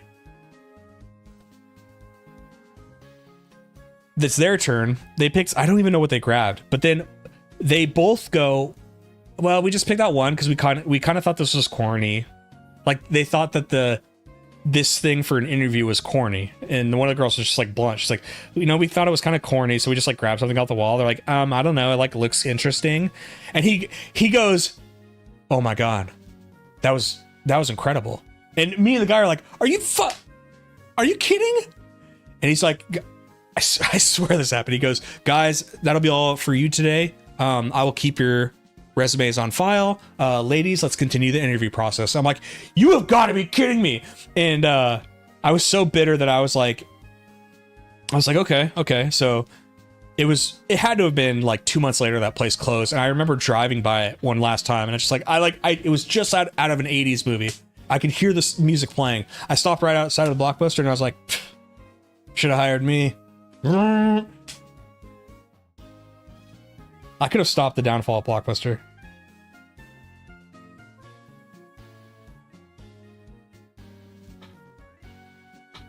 Corporate loves them. Gen 5 being based off New York was a big deal. First Pokemon game set outside Japan. Not need to acknowledge that. Okay, yeah. You're right. I'm gonna do it then. You still have your Blockbuster card? Show me a picture. If you're at home. I know you said you might be at work or something.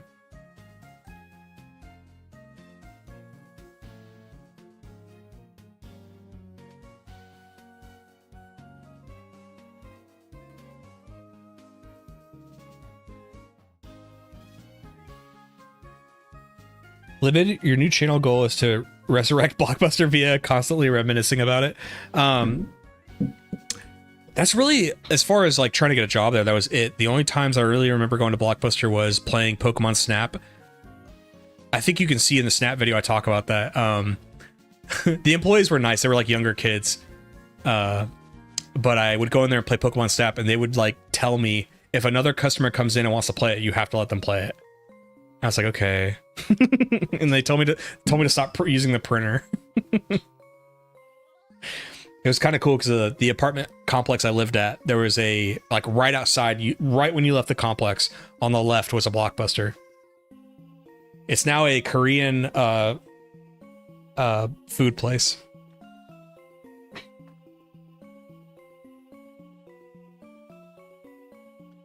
Getting this Arceus is like killing me. Well, I need that, and I need the shiny Pichu.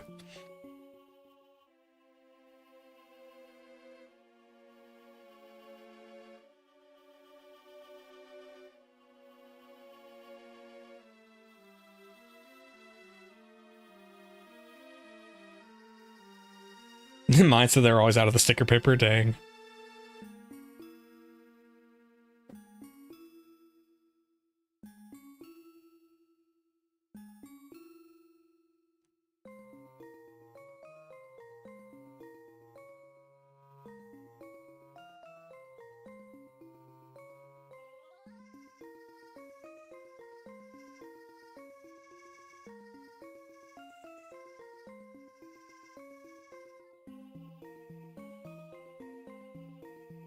Oh, I have an idea for my next video, or like at some point, just a shorter video, but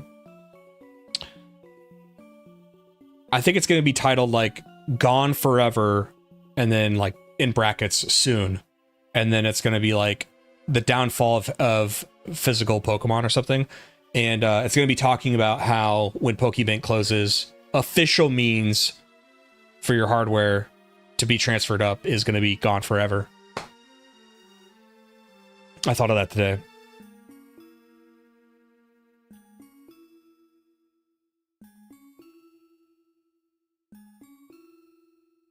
I can like see the thumbnail in my head.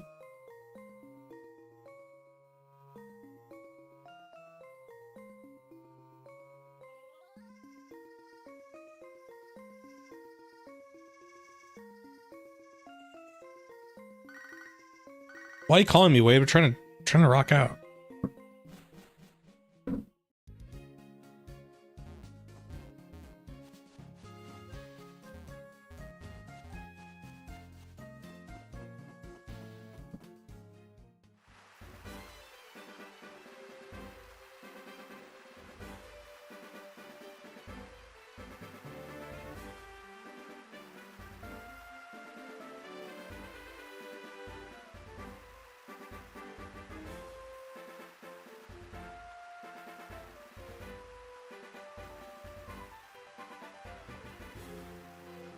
I know. Trust me, I'm anxious too because I'm streaming. But it just won't show up, man.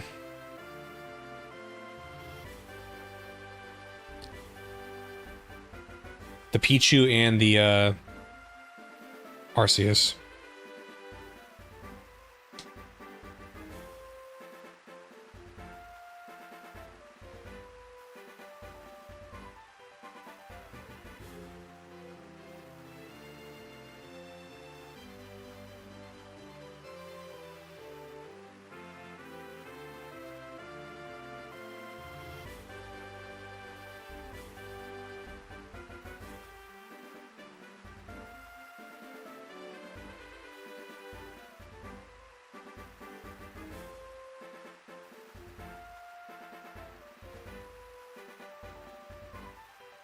It was a Wi-Fi event, right?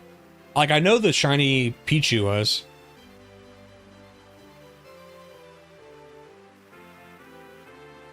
Like, the Arceus one was a distributed event, right?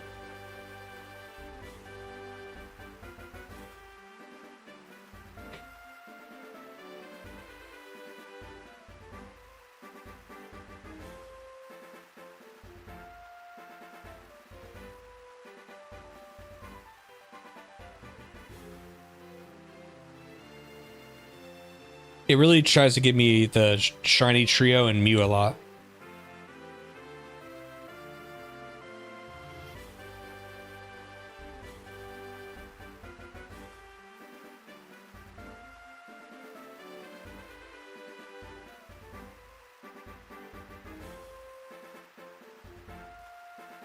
It was a Toys R Us event in the States. If the Arceus in the room, give us a sign.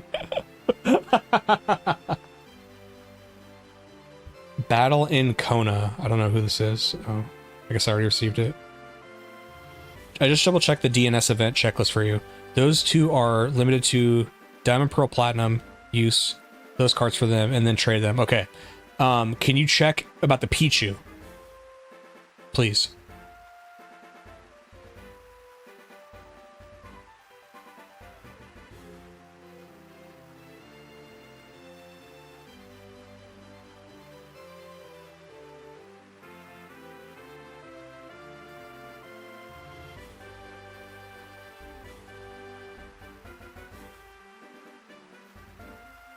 Both Pichu and Arceus? So I've just been wasting my goddamn time!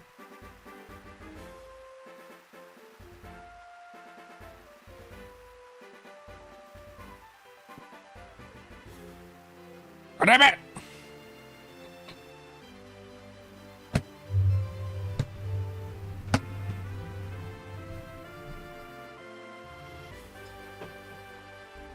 The shiny... Yeah, you'll need it for Jetfire. I'm aware of that one. No, you're good, Vast. I should have done it. Okay, so now we're on the right track. I'm glad you eventually checked, because I don't... Who knows how long I would have been sitting here. Okay, so I have 2 copies of Platinum. And I don't really care which one it's on. I just need one that's, like, beating the game, probably.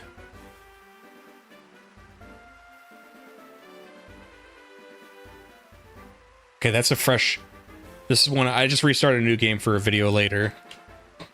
I'm hoping this one has, like, a actual... Because I've never played fully through Platinum.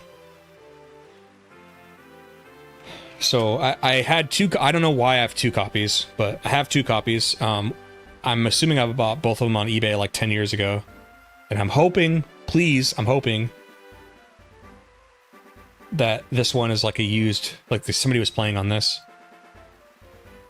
I have the Enigma Stone.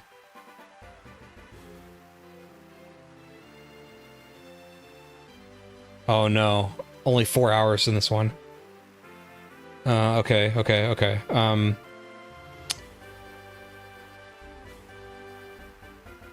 Oh my god. How do you unlock Wi-Fi events? It was like somebody in Jubilife City. Vass, there's a video in the Discord of like a guide of how to do this. Can you go to the section with like Diamond, Pearl, Platinum? I think it was somebody in like Jubilife City. You have to like say a phrase and then it'll unlock the things for you.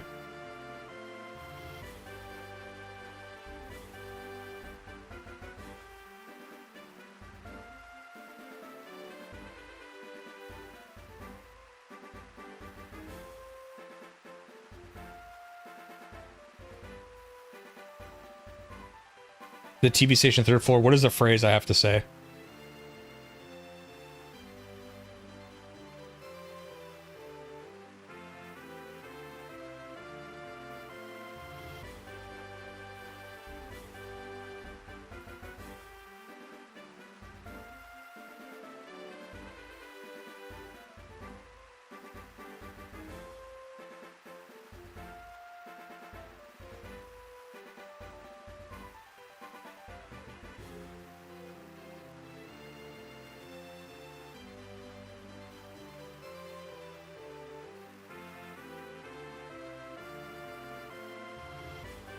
I don't have fly in this game. This playthrough only went to the third gym, so I have to walk my happy ass all the way back to Jubilife.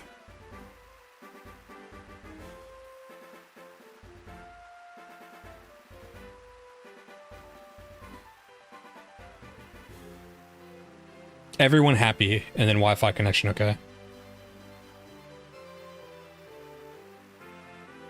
That's a good question. So what if I trade to Diamond and Pearl, and then the Diamond playthrough? Yes, you can trade? Okay, thank you.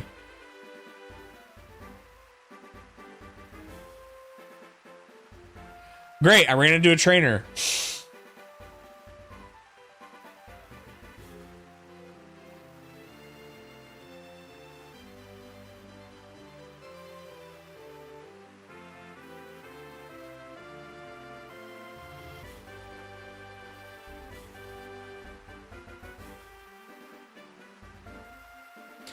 Here, I can get this ready.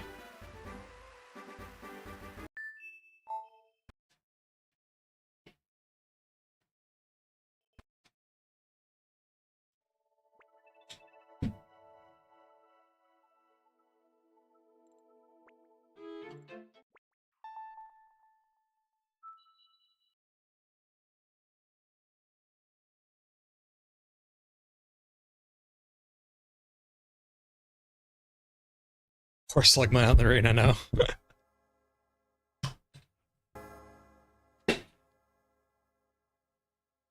Oh, Wes, I'm gonna go play soccer today by myself, but it's a beautiful day outside, so I figure we'll knock out some content. I'll go play soccer.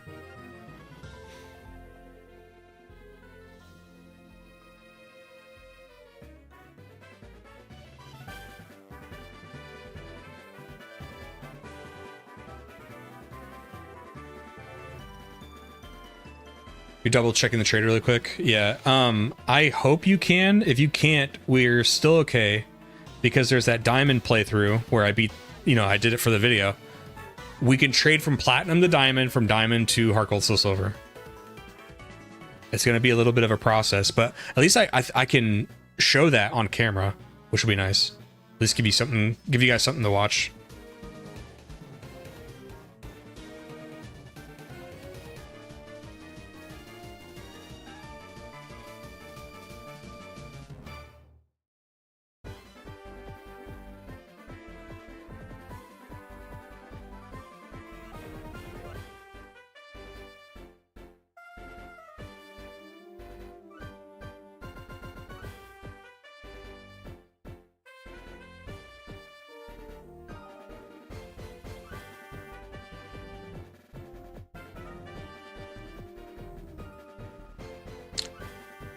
Sorry, Heart Gold, Soul Silver protagonist, you're not the original style playable.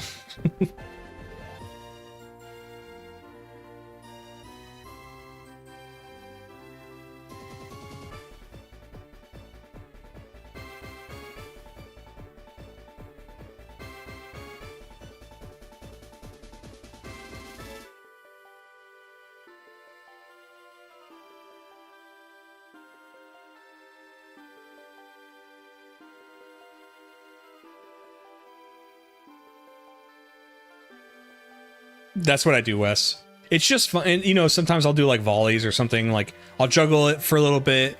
And I'll try to catch it in different ways. And I'll do volleys. Volleys are fun. You feel really cool when they hit. I'm getting better at them too. And then when I miss, my punishment is I sprint to the ball. And that helps me get my workout in. and there's usually a forest. I have to go into the so if you miss at where these goals are, you have to run, like you have to go into the forest behind it.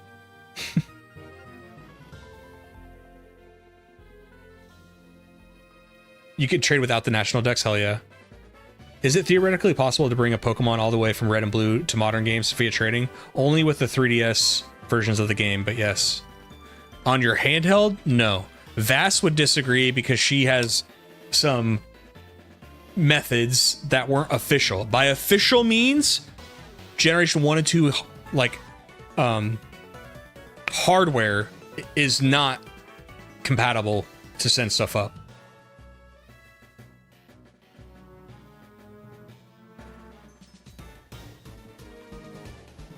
Okay, so everyone happy.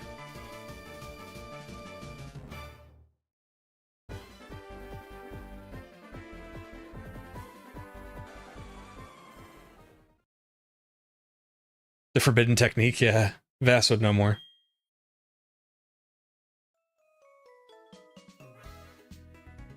Vass, so it was a Wi-Fi event or Wi-Fi... What was it? Everyone happy Wi-Fi connection.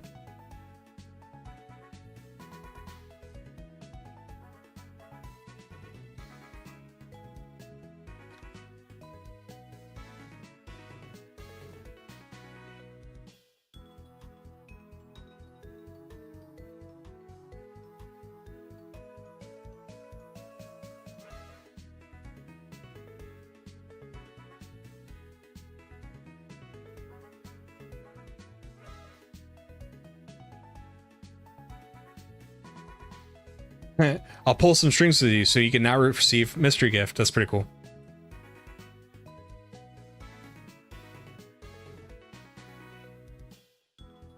I used to do that with garage door was the goal. My training was running away from my mom if I broke the light up of the garage door.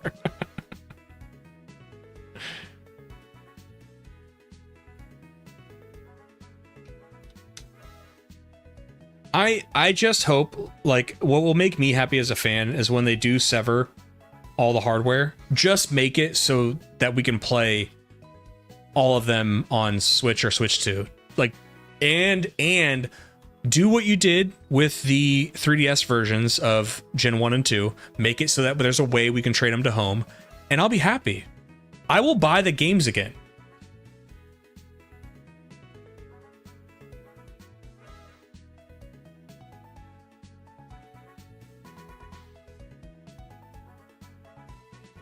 Mobile phone, yeah. Give us Switch 2. Give us a Switch 2 port and let them connect to XD Coliseum. Yep. Give us access to all events, right? That's why I'm happy to do these events for videos right now, because if they don't do it, like, how else would I get the legitimate events? I should have done it a long time ago, but like after that, if you ever wanted to do it, you're kind of like,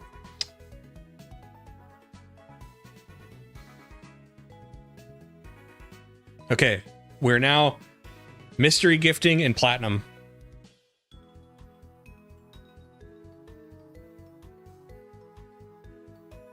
Who are we gonna get?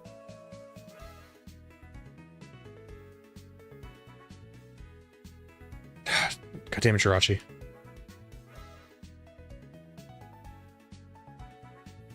BDSP making the events time exclusive. Yeah.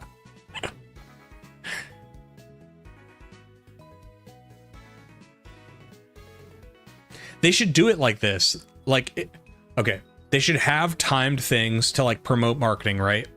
But like when the game is ending for good, they should have like a whole screen on like BDSP or Scarlet Violet. It's a whole screen of like event Pokemon that you can get. You just click on the ones you want or don't want. And you, sure, one redemption per save. Something, I don't know. Arceus.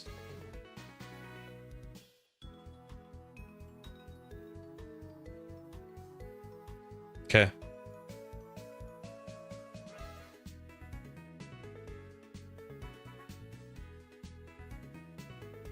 Okay, so let's get shiny Pichu.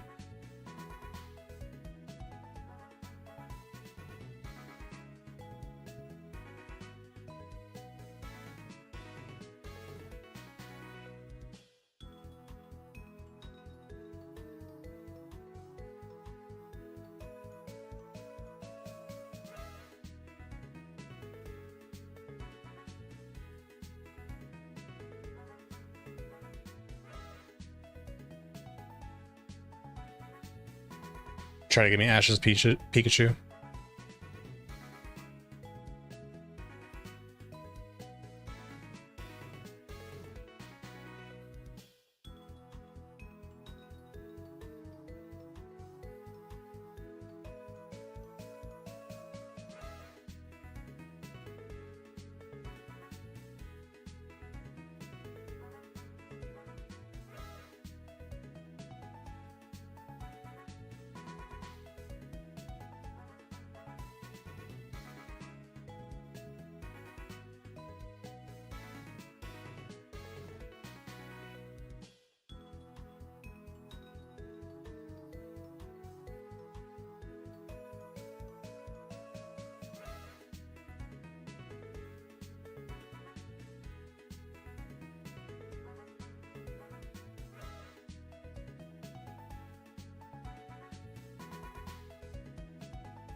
Just trying to keep re-rolling for Pichu.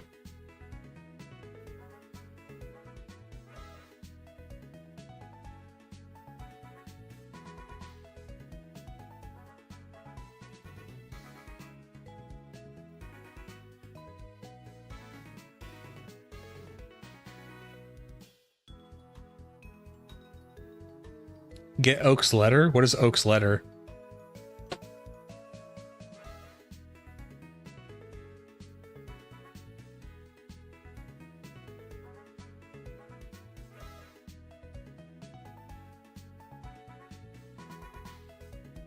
Oh, Shaman.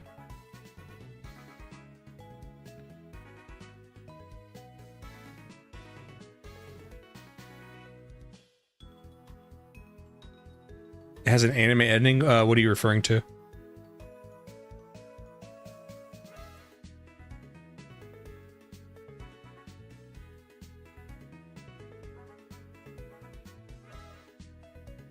Vass, was it you with the...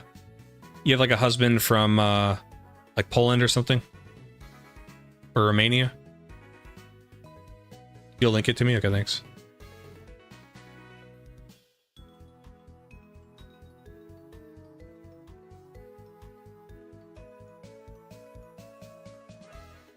The Pichus were promoted a lot in the anime in this time. Really? Bulgaria, my bad. Hey, Eastern Slavic country, okay? I almost had it. How does he, is he cool with your like nerdiness and you liking Pokemon? I mean, imagine the answer is yes, because you're married, but was that ever even a thing?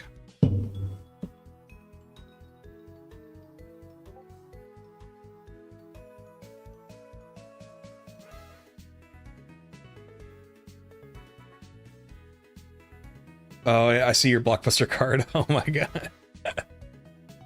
That's cool, man. Oh, he's a huge nerd. Hell yeah. Hell yeah.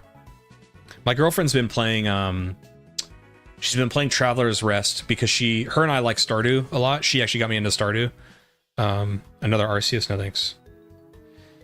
But, I was so like giddy excited yesterday because like she picked out Traveler's Rest on her own and was playing it. So I like that I'm slowly infecting her and like getting her to play more games.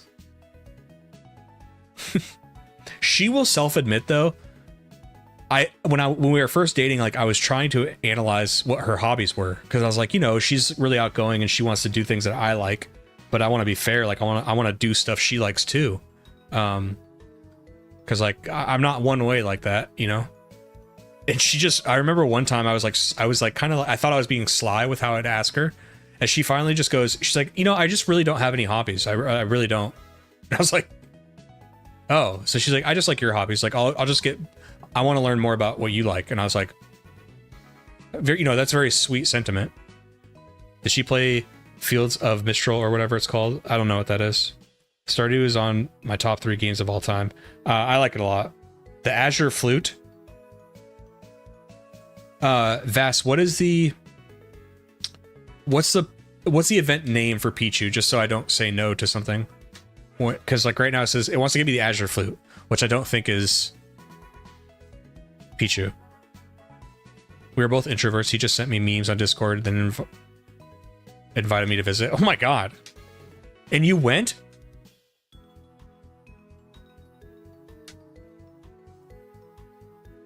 I'll just give you Pichu. No. It's okay. I don't mind. We figured it out. Unless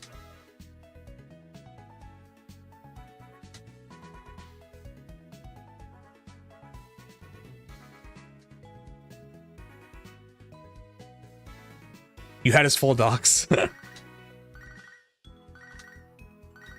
I'm gonna say no to Azure Flute. I just need to know what the Pichu event is called.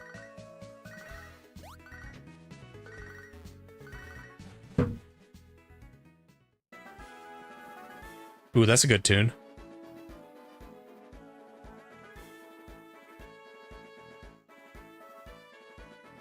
Oh, did I pick up the Game Boy player? GB Sounds? IP and all, even found his dad's defunct dating profile from 15 years ago. Oh, did you do this all in preparation before you went out to meet him? Very smart. Can you remind me why he's not in the US?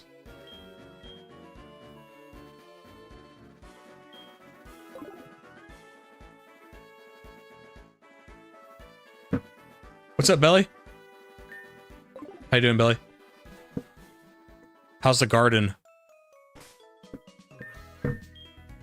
Was it a beautiful day in the UK like it was here in Washington State, America? Good, nice. Such a nice day. I used to be like, you know, I'm from Washington State, which, you know, in European or UK terms would be like, it's like London all the time. Rainy.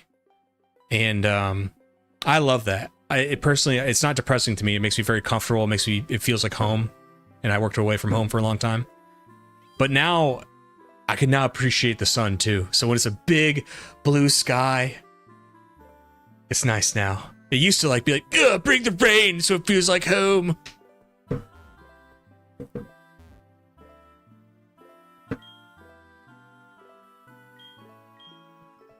With that thing, you can tune into even more radio programs here in Kanto.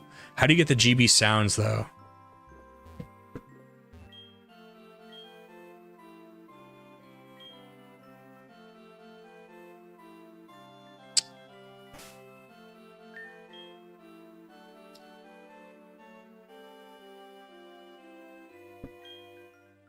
I love the Balkans. They have so much biodiversity. Yeah, the Balkans are sick. I'm Hungarian, so I kind of count as a Balkan, kind of. Back when our country was 4 times as large.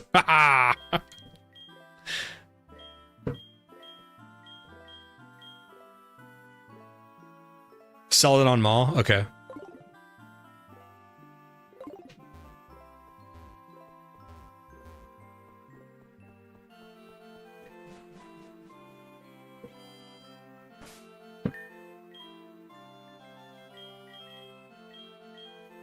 Celadon, okay.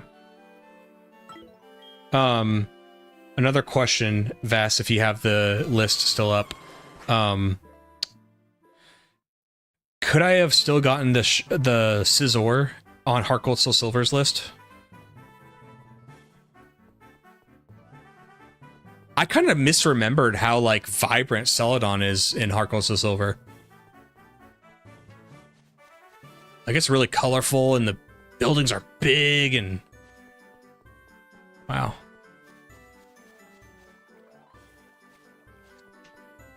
I'm gonna record this for the video.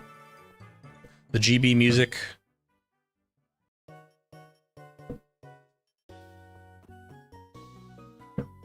Does anybody know who I get it from in here? Oh, the music, or the casino. So what were they changed to in this game? That's so... I feel like they wouldn't censor that today. or at least I don't know if that would affect an E rating. It's, you have to like, they don't call actual gambling in like FIFA and other games gambling. So it's like, it would be so dumb and unfair if they kept making that like an age restriction thing when it's not even real money at stake. I'm saying if it was in Pokemon, you know, like just put the gambling back in. It's fun. It's fun and there's no consequences. Well, they're all in-game consequences.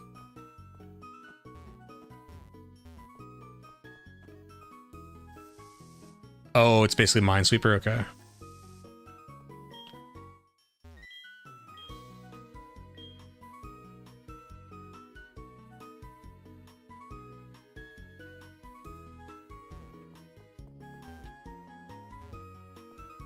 Scizor isn't on the list. God damn it.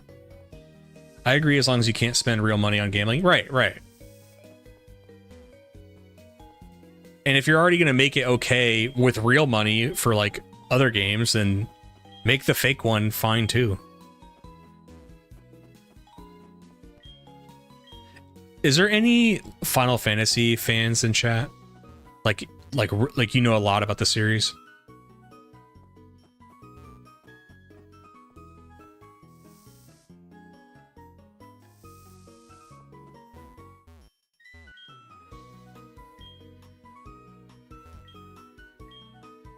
Because the 3DS Gen 1 and 2 got their age ratings bumped up. Are you serious? But here's the thing. That's so stupid. That's so stupid.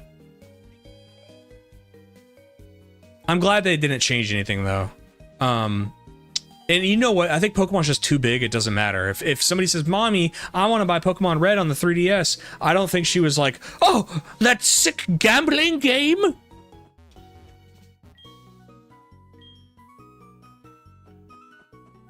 Imagine worrying about Pokemon slot machines when they let them scroll TikTok. Exactly what I'm trying to say.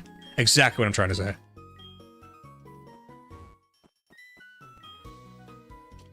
Where do I get this?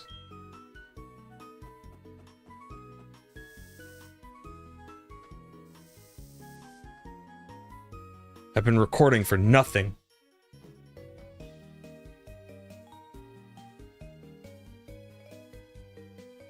No, most parents were more pissed about evolution, demonic creatures. So I had neighbors like that. My neighbors were strange kind of Christians. They were really hippie. They were really hippie-like. All the hippie stereotype things they had going on, and they refused to let their kids play Pokemon because they said that it spread and taught evolution. So they never let their kids play Pokemon, and it was kind of cool when they became teenagers. Their parents finally like let up, and they kind of just stopped caring about everything in general. And it was cool because those neighbor kids started playing Pokemon when they were in like their teens, and I remember they'd see us out like riding our bike or something, and they'd be like, "Hey, I just started playing such and such Pokemon game. How do you get this, or how do you do that?" And it was kind of cool watching them play and experience it for the first time, and having them come up and ask us questions.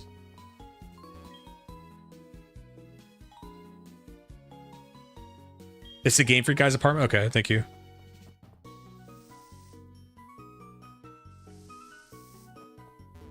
The most unethical part of Pokemon is making your pets fight until they pass out. My friend's parents did that with Yu-Gi-Oh cards. I had a friend's dad who was really... He didn't want us playing Magic the Gathering, so he had like a Bible card game. And it was... Here's the thing, the art was really cool on it, but his dad was so preachy it kind of ruined it.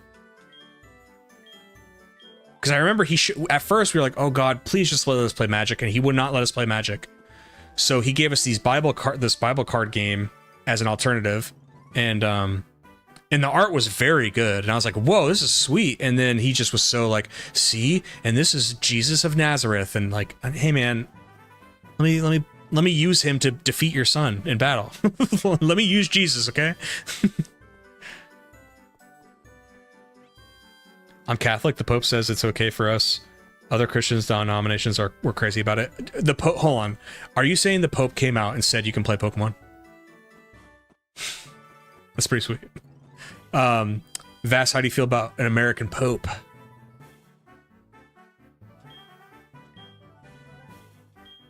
We finally got one.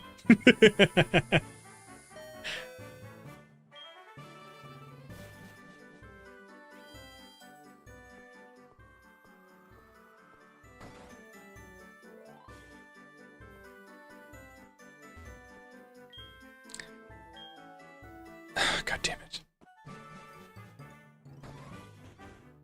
The Pope said Pokemon promoted good values. Smart Pope.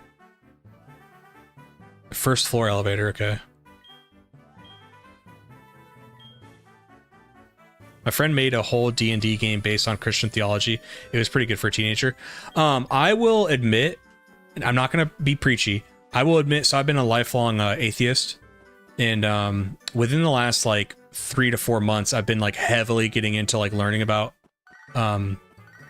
Christianity, and it's just interesting.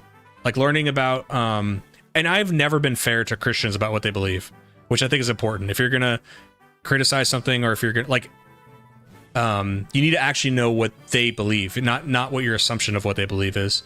So I've been learning a lot more about it, and it's been cool. It's been really nice. And I've already done this with Islam for like, you know, I lived in Arab Muslim countries for the last 9 years of my life. So I went heavy on Islam, learned a lot about it. I didn't say I converted or anything. I liked learning about it. Just like how I might like learning about Elder Scrolls lore. It's not, I'm not going to convert to Daedra worship, you know? But now I'm doing that with Christianity. It's been really cool.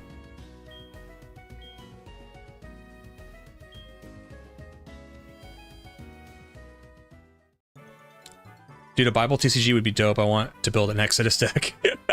Old Testament set. Dude, oh, bro, did you get the Old Testament set?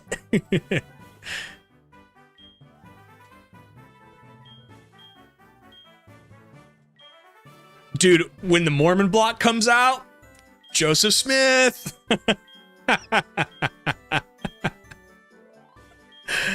Oh my god, dude. I got a PSA 10 Joseph Smith. Oh, that's oh my, this is such a good bit. I'm already having Here we go, boys.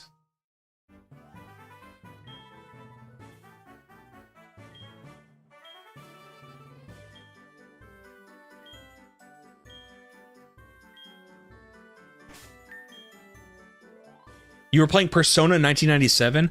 It's so funny. So I'm very casual Persona player, or like I've only played 4, but I really want to play the remake of 3, and I want to play 5 and 4 for the channel. Why does nobody ever talk about 1 or 2? Explain why. Is it because it's just so much different?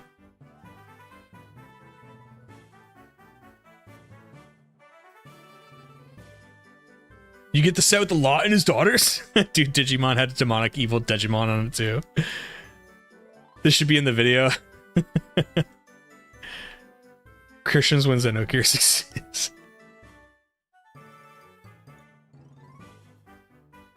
Parents freaked out about Pokemon while Magabe Tensei was sitting right there. I don't mind what people believe, just so long as everybody's respectful. I agree. Yeah.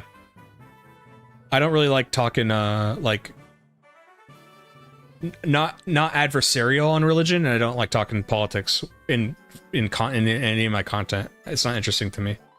The argument and the boxing people in isn't interesting to me. But you guys have been responsible with it. Weeb. I 1,000,000% am a weeb. When Magic the Gathering had like there was a set that had a bunch of Japanese style cards, and it was all in Japanese too. Like it was I think it was War of the Spark. You don't think I bought a bunch of Japanese edition War of the Spark?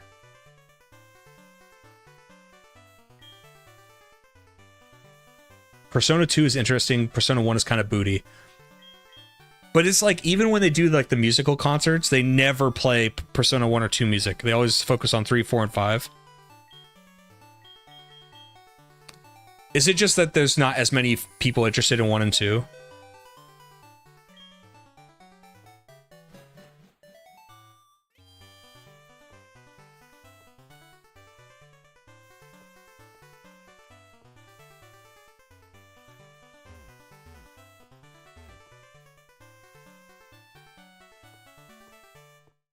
The part that makes me push up my glasses and say actually, so I can just see you doing it. And Pokemon is a bit of a misnomer. It's more like metamorphosis. Right. Well, it's also just like, it wasn't teaching evolution in that sense. It wasn't like, they're literally talking about like pretend fantasy creatures. It wasn't like, hey kids, this is how evolution works.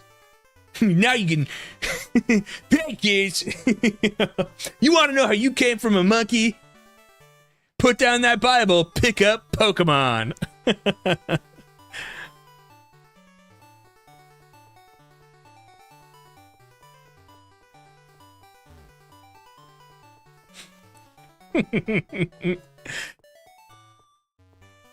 Did Jesus ever beat the Elite Four? I don't think so, but with this Charizard.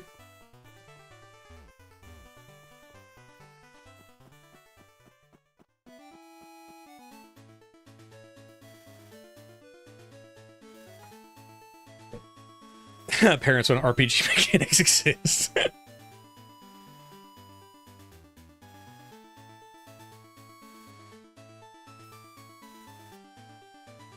Cage fight your pets and make them grow into even stronger battle-hardened monsters.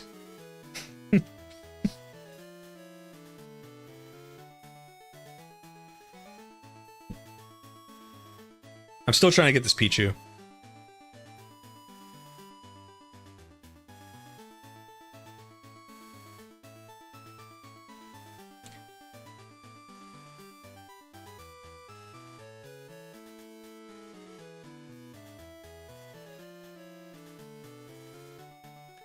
My mom actually likes that I play turn-based JRPGs since I can put the controller down and help her. She appreciates it now that I have a Fortnite brother. Yeah, I think that's cool too. It's the resurgence of turn-based games. I've been so happy. Expedition 33, Yakuza Like a Dragon going from like an action fighter, I don't know if that's what you call it, to turn-based. And it exploding with popularity in America, that makes me very happy.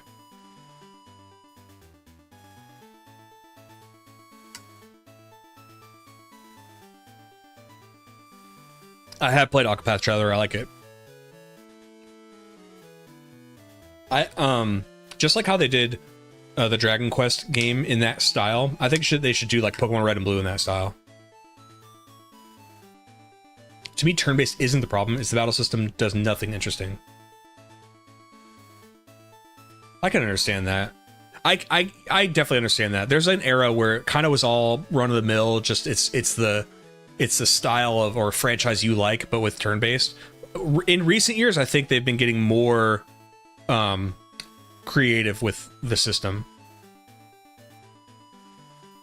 Turn-based games have always had the best battle theme. Supposed to be battling when you just want to dance. Yeah. Oh my god, I remember that's why I got into Persona in the first place. I was watching, I don't know what I was watching, some clip on YouTube of somebody playing it, and I was just sitting there and I could hear the music, and then the streamer stopped and was like getting into it too, and I was like, yeah, this music's really good. So then I looked up Persona 5's music, never having to play Persona 5. I've only played a little bit to this day, and but I've had and I continue to listen to the music of 3, 4, and 5 to this day. Just so good. I play Wizardry and Ultima. Just give me text and I'll have a good time. You have all the CDs? Hell yeah. Shut up and take my Poké Dollars.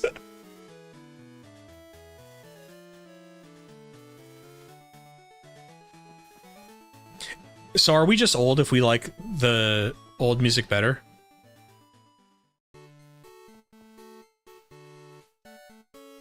God, I've been recording for 10 minutes. I was only supposed to record like 2 minutes of this.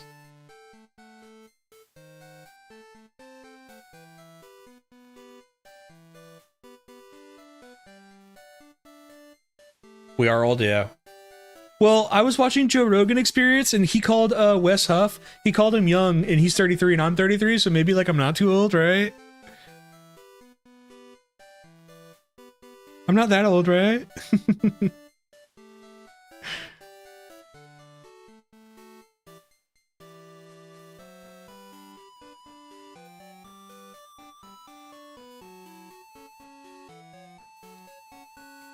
When did that happen?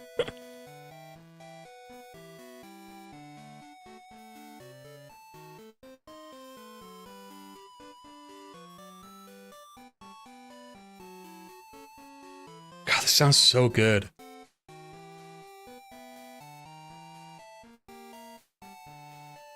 And this is like the updated version for Gold and Silver. But both the original and this one are very good.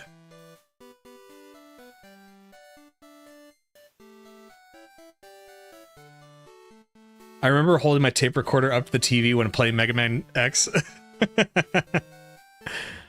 I like that I'm getting old. Each day is one day closer to retirement, then I can finally have the time to play my games. So that's how I see it when I've justified my Steam library, is because people will look at it, they're like, dude, what the fuck? I'm like, well, first of all,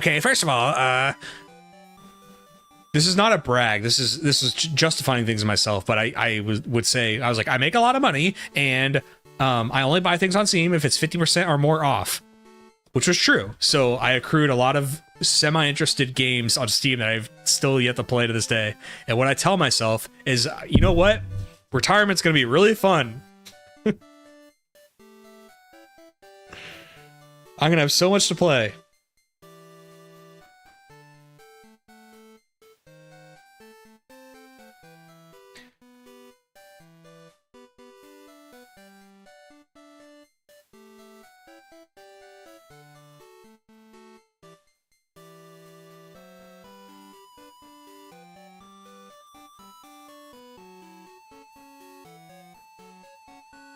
There's a super sweet old grandma here on YouTube. She's a huge fan of JRPGs. Total weeb. Hell yeah.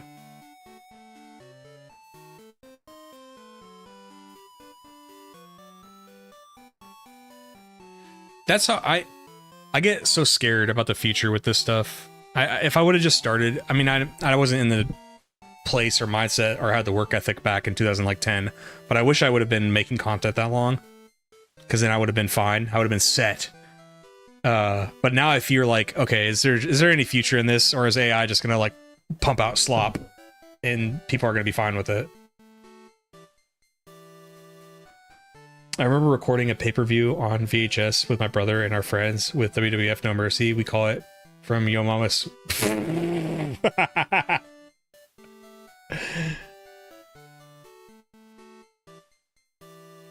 She doesn't like when you call her grandma.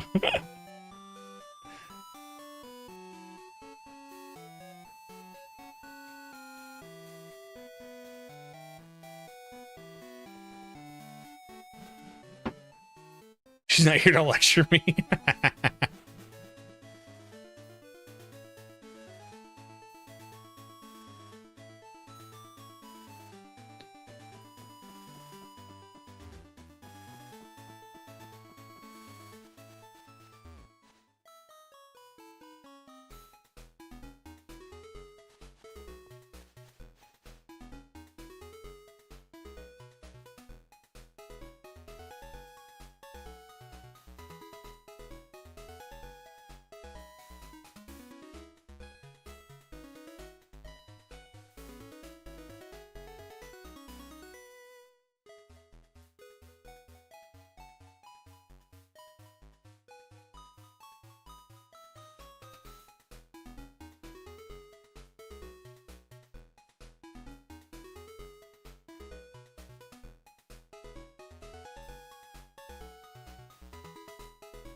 Give me this Pichu, goddammit.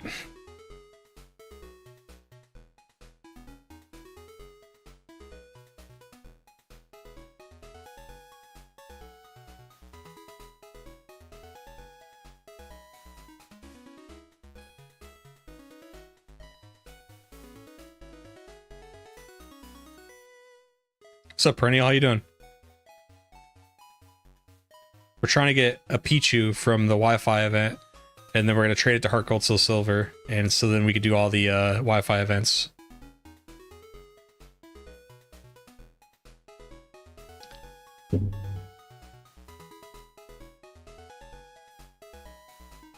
Got back from the gym. Sick.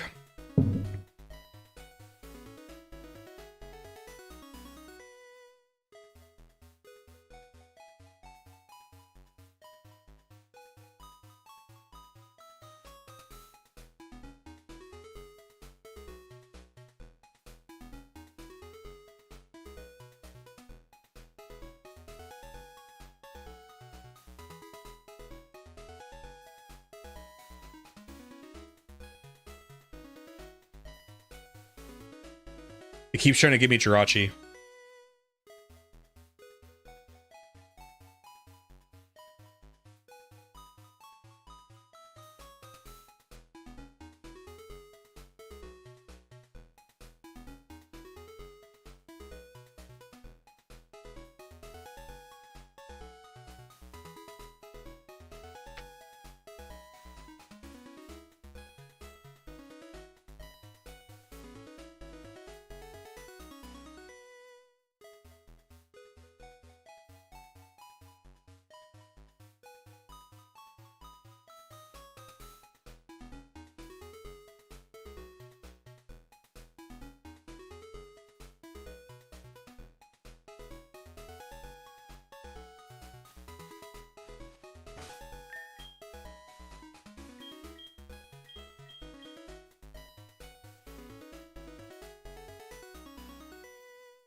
What perfect fucking music for like the hometown.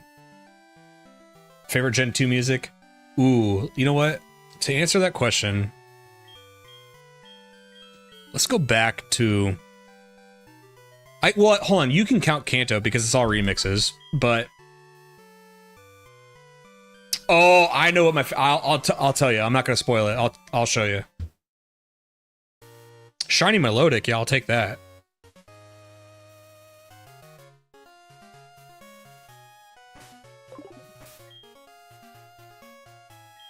This sounds sick. This isn't my favorite, though. I'll show you my favorite. I'll show you right now.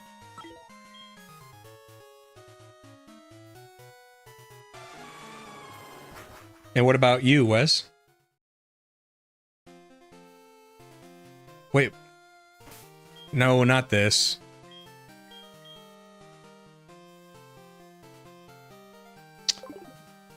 Stupid. We do have to get some Pokathlon footage today, though.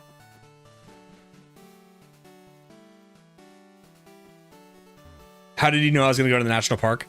I know how you know. Did you watch my gold and silver video?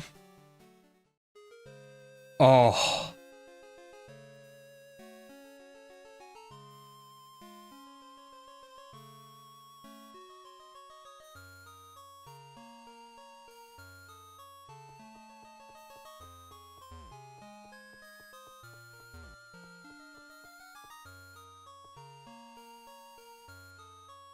VGC event, Miloto Kuka.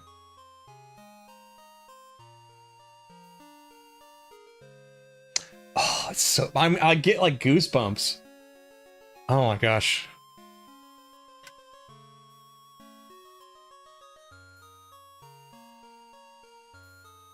Dark Cave, that's... Ooh, that's a kind of different one.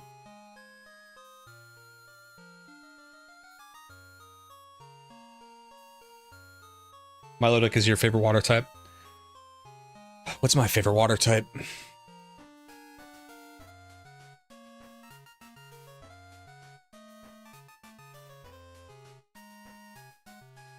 I like Lapras a lot. Probably Lantern, though. I was gushing about Lantern yesterday. It's so sick.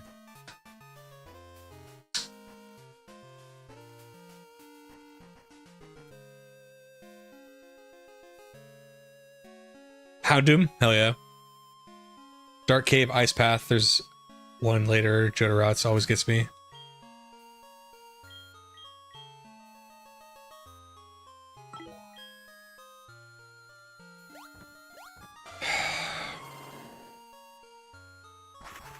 Sorry, I wanted to get some stuff done for the stream today, but can't get this goddamn Pikachu. Or this Pichu, rather.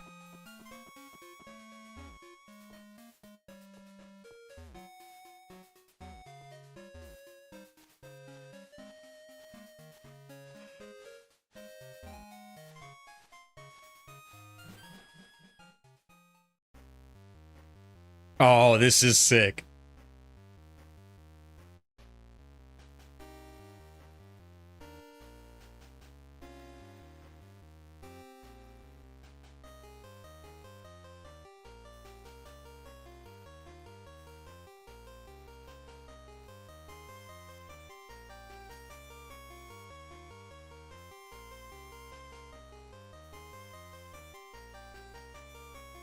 How did you hear feeling these themes made on the Seven Islands? I like them a lot. In the Fire Red Leaf Green, yeah, in the Fire Red Leaf Green video, I talk about it, and I like them. I think they sound good.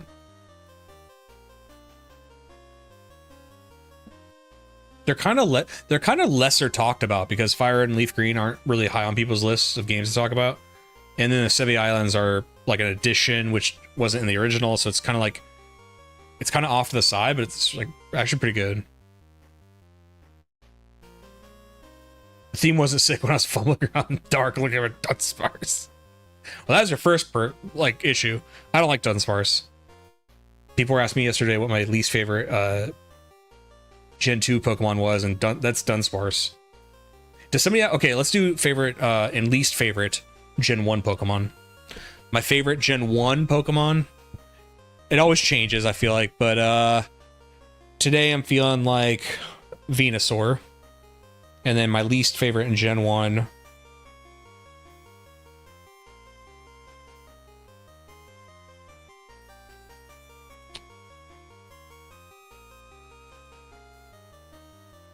Gotta catch them all, though.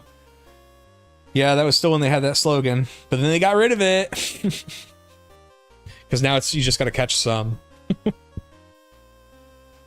The Sevi Island remixes are sick, I agree.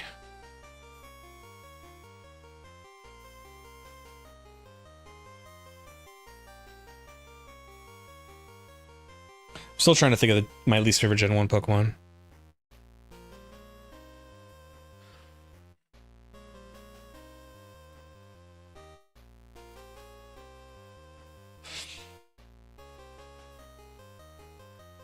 I did not, Vast. It's cool. So that's the only thing I'm wondering how I'm going to do with the video is like how I'm going to talk about it. The Pokewalker, that is. Ooh, Seeking's a good one. I might agree with you there. Drowsy. Last I saw him on the cover of Blue and had to have him.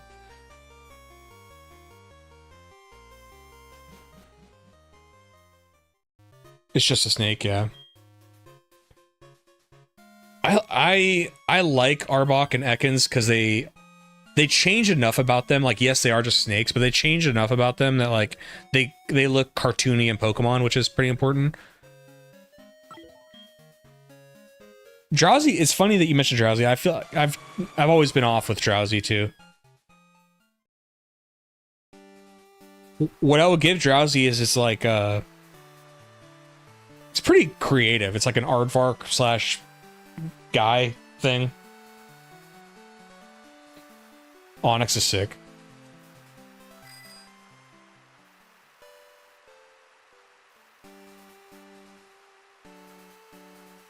Hypno because the allegations. God damn it.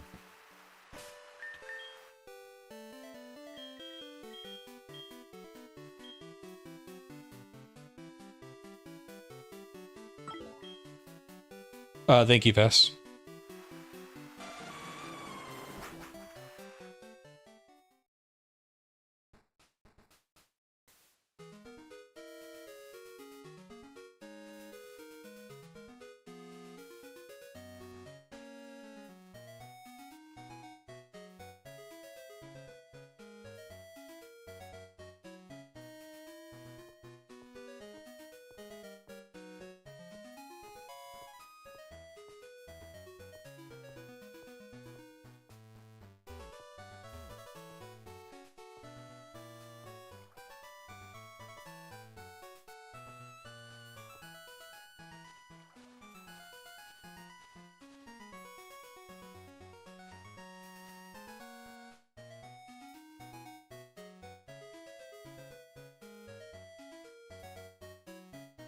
All right, Vass. If I wanted the Pichu from you, how do I get the Pichu? Because this is just stupid.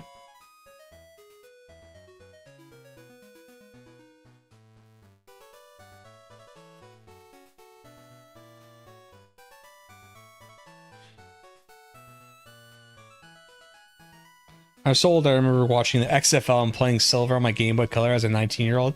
Yeah, you're definitely older than me. When Silver came out, I would have been... I think it came out in 99, so I would have been 7 or 8 years old. Do I have Homebrew on the 3DS? No.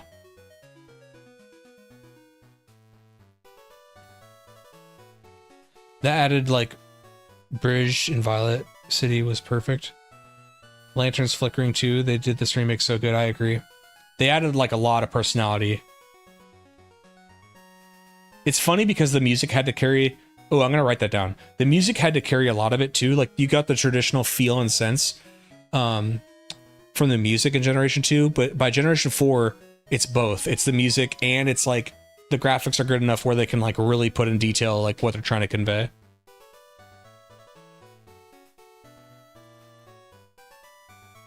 My son is 19 and finished his first year of university. What's he going to school for?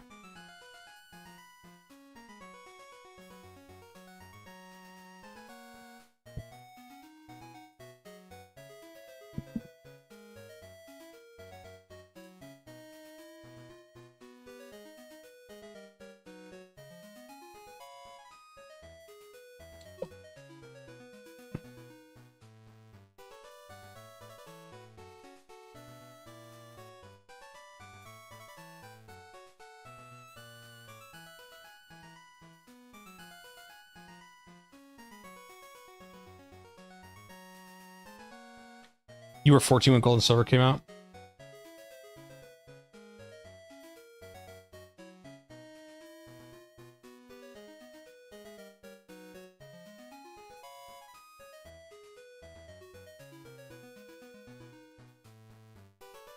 I got some like Japanese Lucario.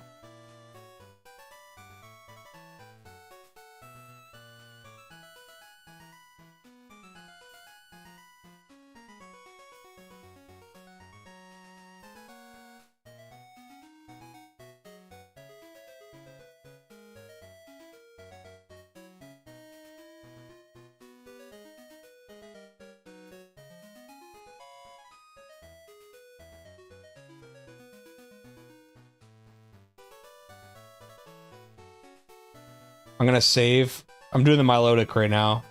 Trying to see if the Milotic has a set nature or not. If it does, I'm gonna save Scum to get a good one.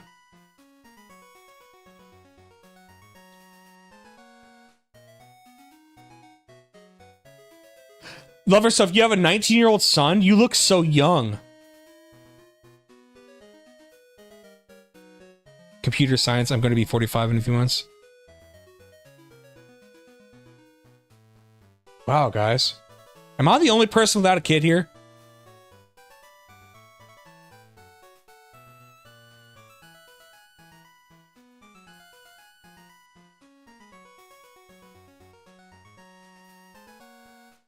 Is timid a good nature for Milotic?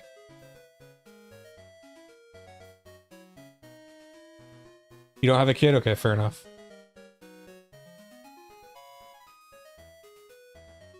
You don't have a kid? Okay. Thanks for making me feel better. My son just turned 3 last week. I started young. I turned 38 this year. My son will be 20. And my daughter was 13. She'll be 15 now. Not any I know of anyway. I'm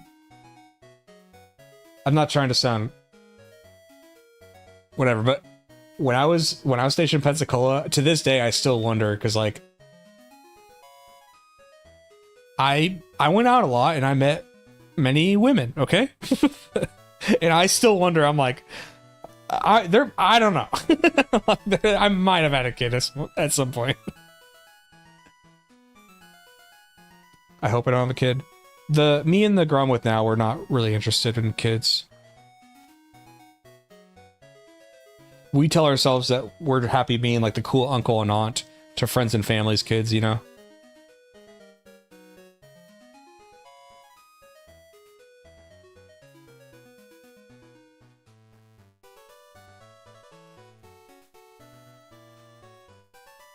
I always like telling the story, go home and take a nap. If you like that nap, don't have a kid. Yeah, surfboard. I was just very, I was very irresponsible as a young man. Because I wasn't. And I got very lucky that I didn't catch something, you know?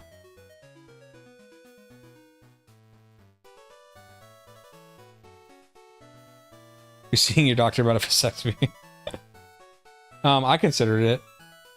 Before the girl I'm dating now, I had such a bad experience dating this one person that I had met on Hinge. It was such an awful experience. I'd never been with somebody that, like, and I hate to use a, like, cliche, but, you know, toxic. I mean, she really was. She was a really awful person.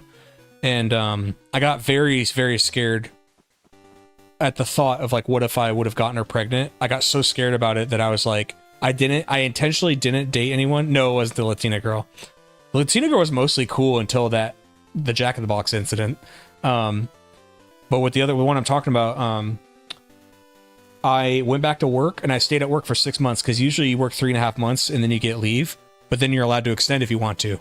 I was so disinterested in being around women. It wasn't incel stuff. I didn't like hate women or nothing like that, but I meant dating them. I was so disinterested in dating women. I was like, you know, one of the big things about coming home is like, hey, when I'm at work, I'm not around, you know, any women. So yeah, when I come home, like, I meet people on apps, we go out on dates, and, you know, and I am usually looking for something longer. It's not all about just hookups and stuff. But with this girl, I was like, I'm going to stay at work for the next, like, 7 months. I think it ended up being like 8 months. And I'm going to, and I thought about when I went on leave to get a vasectomy, but I didn't.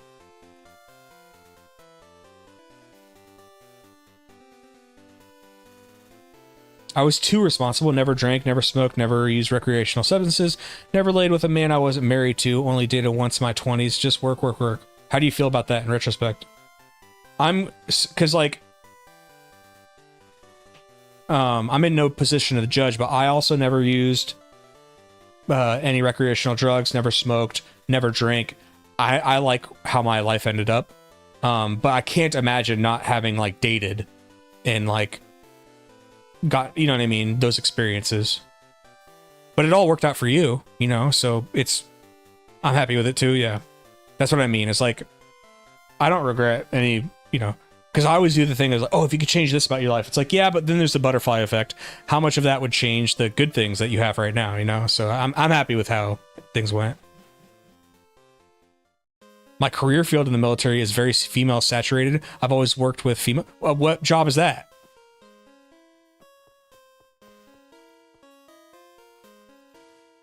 Something medical?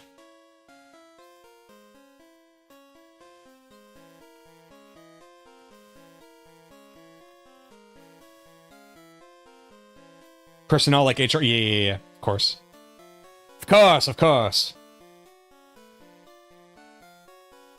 My hard work is what led me to buy my land at 34. Yep.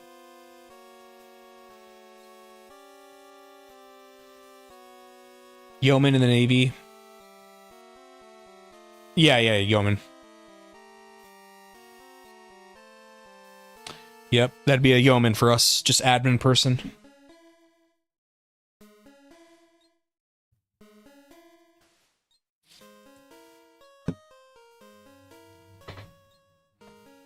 We're still looking for Pichu.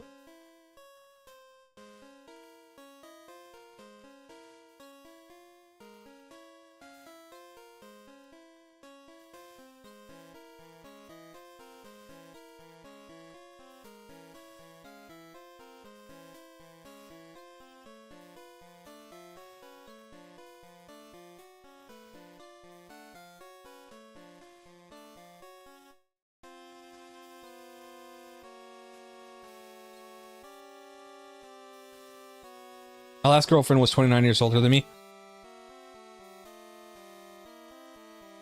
What? So how old were you and how old was she at the time?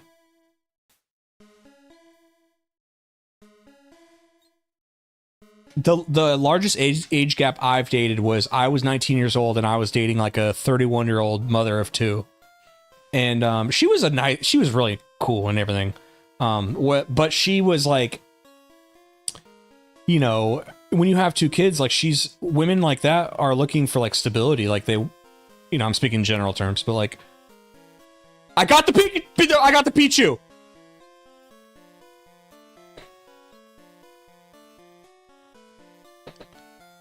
30 and 59. See, I'm fine with that. By the time you're 30, you're a grown ass man. Like, you know, I really am not the guy with age gap things, but when you see like Bill Belichick and Jordan Hudson, she's like 24, he's like 75. And they met when she was 19.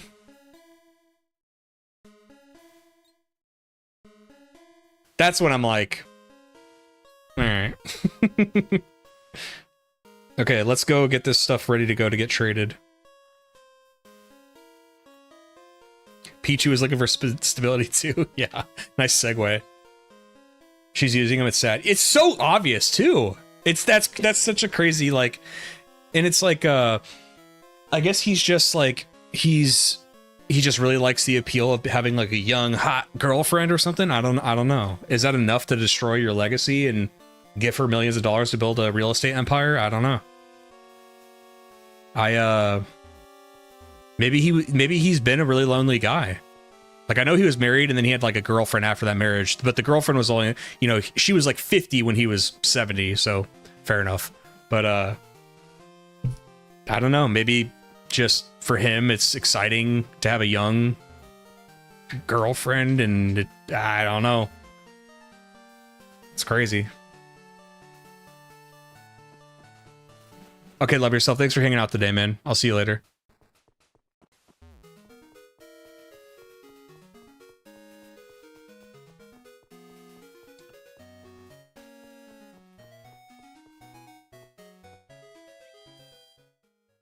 Yeah, I hope I'm not the old guy who dates a woman who could be my granddaughter. Yeah.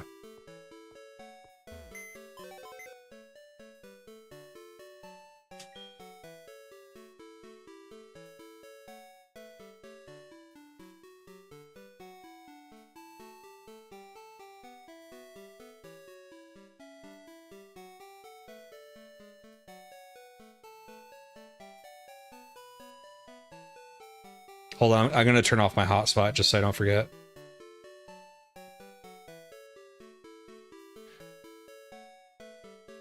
You've always preferred guys in your age bracket. I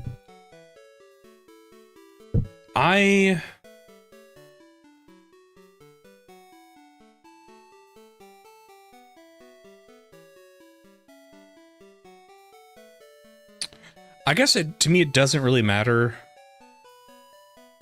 I mean, I don't think it's shallow. I think it's just honestly realistic. I have to be attracted to her. But like when it comes down to age, I'm really not like either up or down. Like really, oh, she's only this age, or she's like this much older than me. I don't really think about that. I try not to, but again, I do have a limit, because it's like for most of my life I've been like, yeah, age gaps, you know, whatever. But then the Bill Belichick, I was like, okay, that gap, that one. So I do have a limit.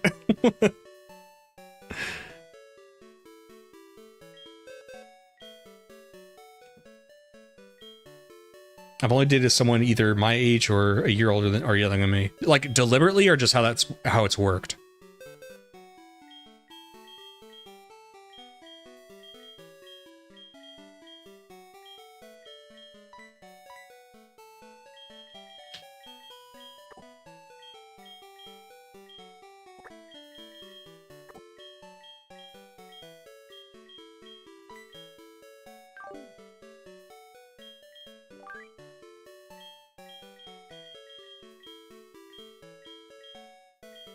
So I guess this Celebi is a scam artist. It's not the actual one I thought for the Shrine event. My guy is fat, but I don't care. Emotionally, stability and being a nerd is really what matters to me. I'm a little bit overweight, and I think that my girl feels the same about me. It's if I don't want to speak for her, but I will. I think it's really that she likes the personality and yeah, stability. Like, we just don't argue ever. We're not like drama people. We watch 90 Day Fiance, and it's like we always comment to each other like, isn't it so refreshing we don't have to have a relationship like this? Isn't it so nice? I've dated people like that. The girl I was telling you about, where I was like, I was so turned off about dating for a long time. She said something to me. She's like, don't you understand this is what couples do? They argue and they fight. And I was like, you act like I've never been in a relationship. And I've been in many relationships where I hardly ever fight with my girlfriend. Like, that might be normal to you, but it's not normal to me to fight all the time. Like, look, they happen. We're human. We both will make mistakes. We'll both misunderstand each other. Of course it's going to happen. All the time, though? All the time, though? I love that trash show. I do, too. And I am not afraid to admit it. Listen, so my girlfriend and I have, like, a pact. We will not watch that show without each other. I get, like, kid on Christmas giddy when she gets over to the house. I'm like, oh, you want to watch it now, or do you want to, like, do you want to wait? Do you want to do something else? And she's like, no, let's do it right now. And we'll just watch like 4 hours of it, dude.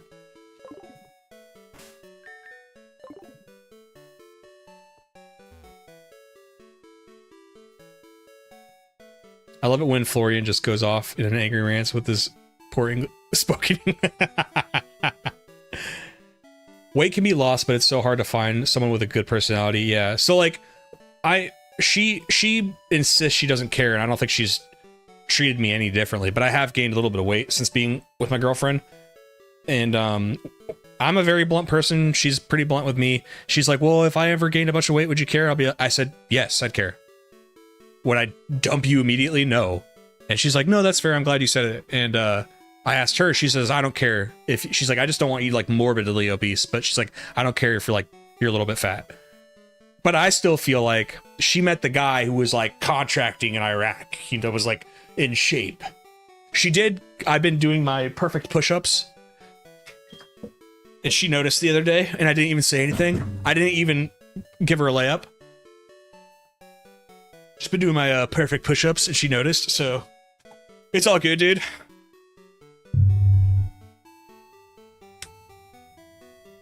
Just in here making gains, playing games.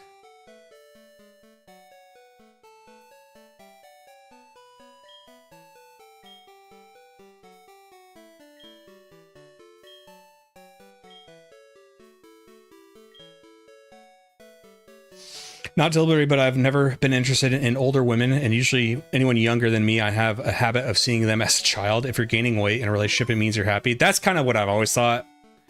One of the most unfair relationships I was ever in was like me and this girl met in the Navy.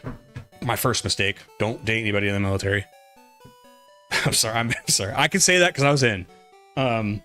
Bad idea. Male or female. I'm just saying your odds aren't good of no infidelity. I've never cheated anyway, because I'm a saint, but I've never cheated. I'm a saint. It wasn't hard for me to be faithful anyway. This girl and I we both gained weight, and I remember she was like, because here's the thing, I've always told partners, I said, because I've gained weight and lost weight all throughout my life. And I've always said, you can be blunt with me and be like, hey, it's kind of affecting my attraction to you. And I've always said, just tell me and I'll be okay. Like, I will fix it. But I was like, just tell me, So this girl, I gained weight. She gained weight too. But I didn't say anything to her. And I truly didn't mind. And then when we broke up, she's like, yeah, but you gained all this weight. And I was like, yeah, you could have just told me. Just like Vass was saying, like, weight can be lost. I can lose it in weeks. Like, keto, too easy. But really what was happening, forget all that, because that was gaslighting. She was cheating on me, so... Let's just cut to the bullshit, cut to the chase here.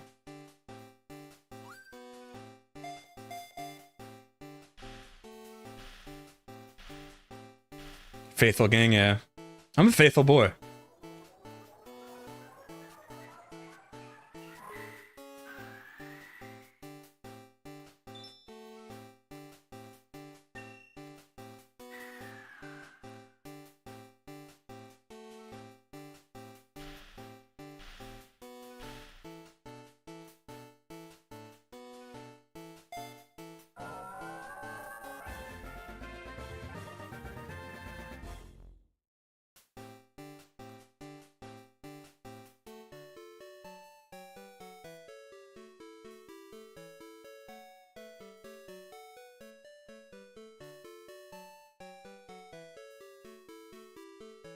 Motivated men will move mountains, but they can't read minds. Yes. That's such a good... I agree with that. I agree with that a lot. Because I'm that way. I think men can move mountains, but like, yes, we can't read minds, but we're not as good as emotions and articulating them as women are. That's your sorceress powers that we can't. There's no way we can understand them. But yeah, we got to know what the problem is. Because like, what I really love about my gal pal is she says straight up, she's like, I'm sensitive. She's like, I couldn't tell you that, you know, you're gaining weight and it's affecting something. She's like, I could tell you that. She's like, I know I couldn't ever hear that from you telling me that. I said, okay. So she's like, if that's ever the case, you need to find a way to tell me that in the most delicate possible way you can fathom. I said, okay, I understand. Because like, you can't talk to her like I would a friend. I could talk to my guy friend and be like, you getting fucking fat, dude. What the fuck's going on with you? And he'll be like, yeah, no. And then we'll discuss maybe going to the gym together, and it's fine. And like, it doesn't affect us either way. You can't like, you can't say that to your wife or girlfriend. Honey, you're getting fat. Mine is working so much overtime, but I don't get after him for it. I know he's working very hard. As long as I can see his Steam online status, then I won't worry about his health. It's funny how I'm similar to him in that respect. Like, my girlfriend does that. Well, like if she knows I worked to like 9 or 10 or 11, 2 in the morning, sometimes working on a video, she added me on Steam. So she knows when I'm playing a game that's like, that I'm not working on. You know, I'll say like, hey, this week I'm working on Majora's Mask, or I'm working on such and such game. She can tell when I log into Steam and I'm not playing that game. She's like, oh, you're finally taking a break. That's nice. What is my favorite video game console design? Do you mean like aesthetic?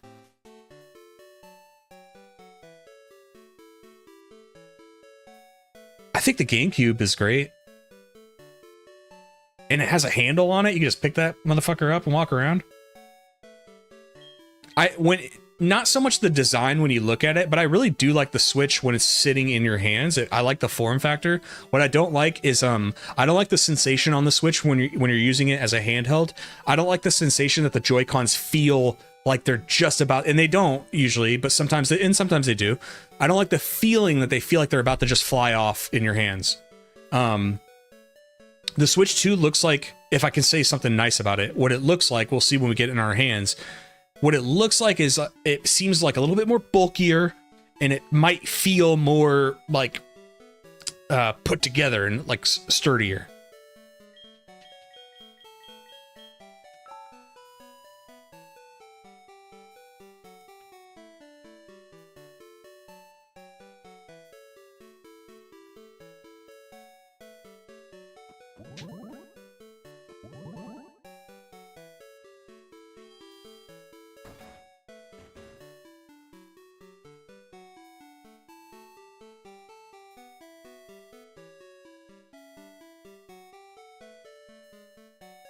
The original GBA feels best to hold.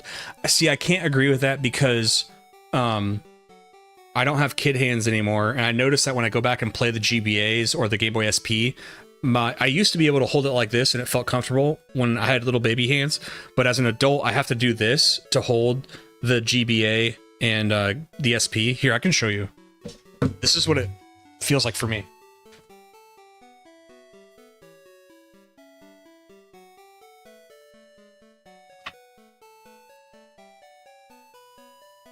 Okay, so when I was a kid, I used to be able to hold it like this because I had a lot more real estate for just my fingers, but this feels really uncomfortable and cramped now. So in order to like hold it and it feels good, I have to do this, which doesn't feel like great. But yeah. Not the SP, but like, isn't the original similar?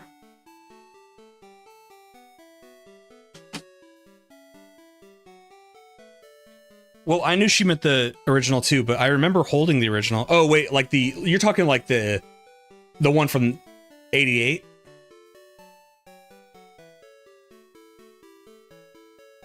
Oh wait, she says Sorry, Vass, I just went off on a tangent. You said GBA. My bad. OG, my SP is still a little bit small, even for my baby. No, the GBA should still feel fine, right? Because it's long ways, so that should still feel fine. Here's the thing: I never liked that one. I fell in love with my SP though. Like I never liked the original GBA. The wide one, the triggers are perfect for adult hands. See, in retrospect, I think it's much better for an adult to hold. But as a kid, I could not get enough of my SP. I love that it could collapse. The built-in light, even the shitty one on the original silver. We talked about that like a month or two ago on stream. Okay, so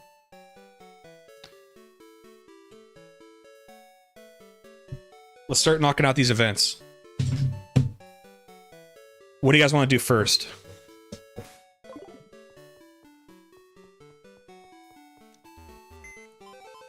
Let's do Latios and Latios.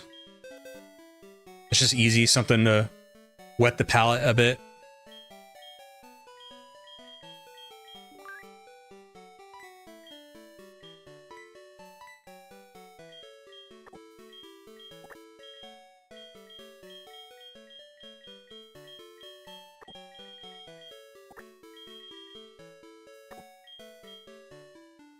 I think I just need, I already have the item for it.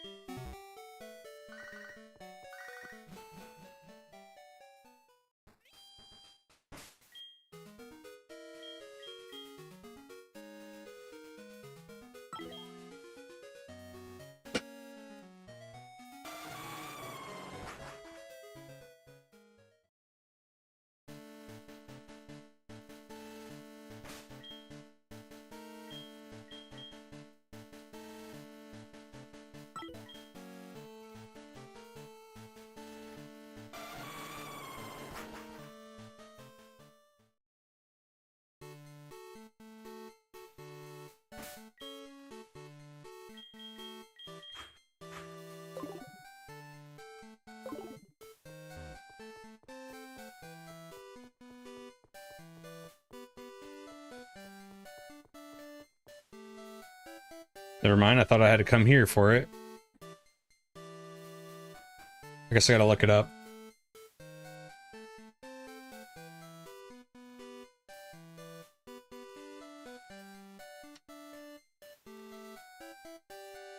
Okay, so for Latios and Latios, what I gotta do?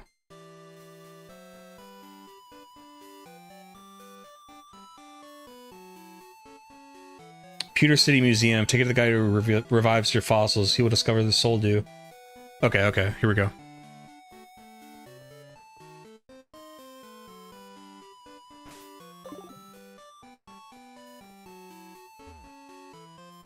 God damn it. I want to get that again. This will bug me in the video if I don't get it right. I'm at that phase of creation.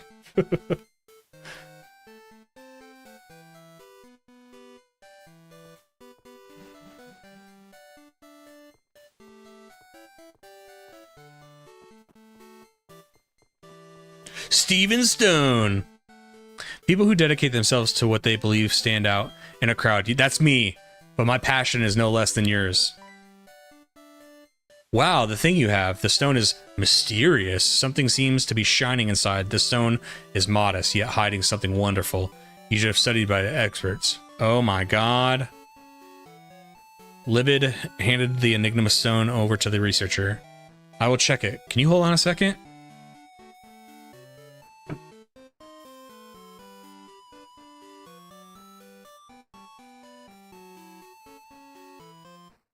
Take a picture of your team outside the, I will, but let me... We'll do that at the end of whatever we're doing now. Because I want it on the team, I want like a bunch of, I want Katamago in there, I want the Ho-Oh in there. We'll get the Latios or Latios. And then do I get a choice between them? No, you don't get a choice.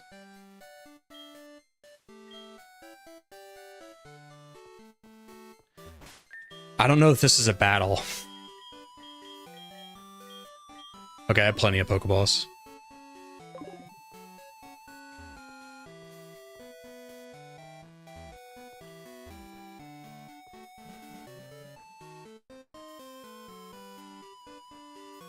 It seems that Latias became attracted to it in no time. I can feel Latias is full of fighting spirit. I would love to challenge it, but I will let you go for it.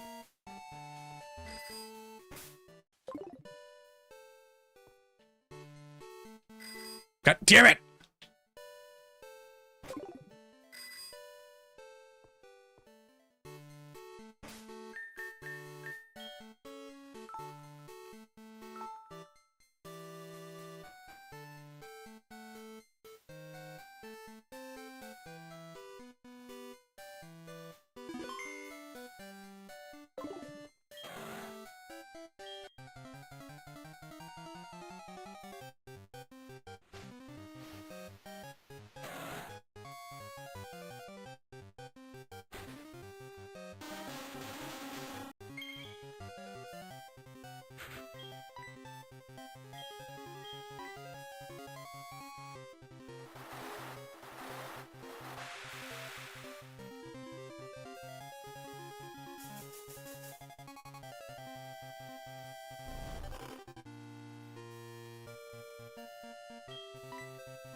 Anything I do will kill it, I feel like, though.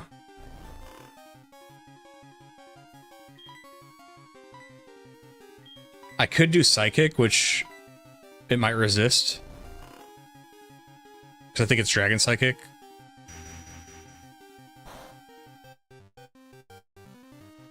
Okay, I could do like 2 of those. Ooh, not with the special defense drop.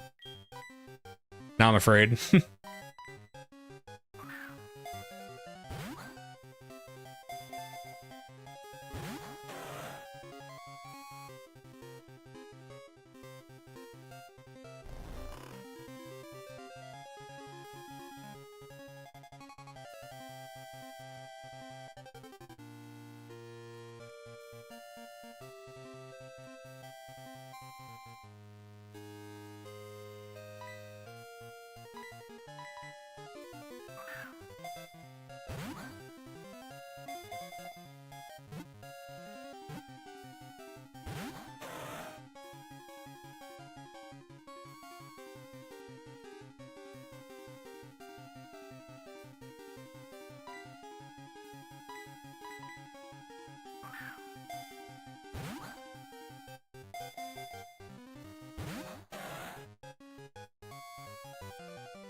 Oh, I should do another sleep powder.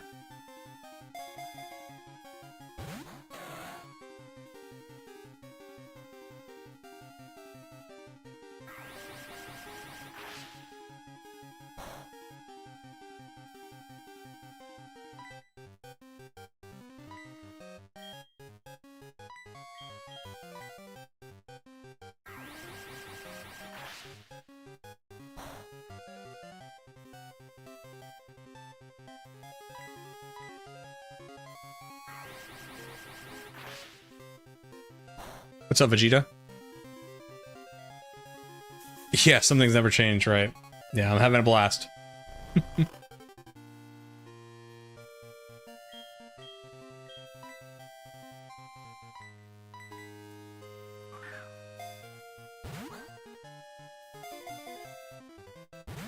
Once I get these events done for this stream, I think I'm not going to stream for the next few days, and I'm just going to be working on the video. Because I think I have enough. I'll have enough footage. In this video, I think a lot of the footage is just going to be background. Because like I only need some like comparison footage. But then the rest can just kind of just be, you know, background. While I use like images and some scene transitions, usually mainly for this. Oh, like no, maybe no, I lied. Maybe one more stream to do like Pokathlon and stuff like that. Safari Zone.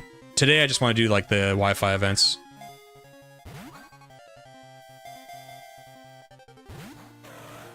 Oh, this is fun.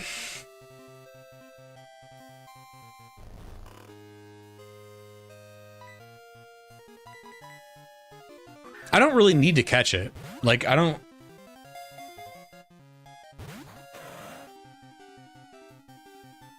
yeah, I don't need to catch this for anything.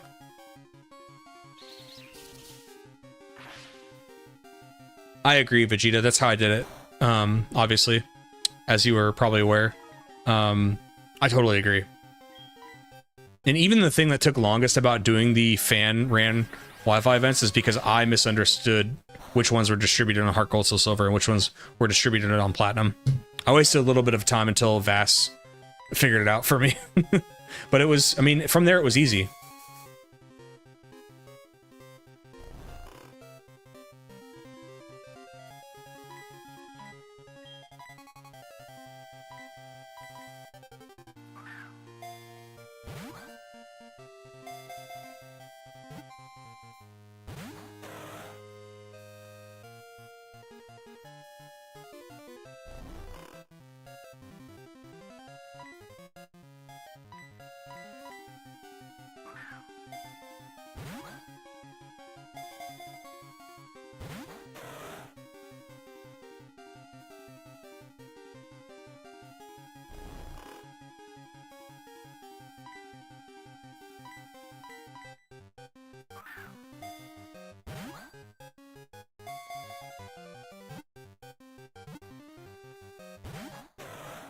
You piece of shit.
Watch, I'm gonna throw one great ball and it's gonna work immediately.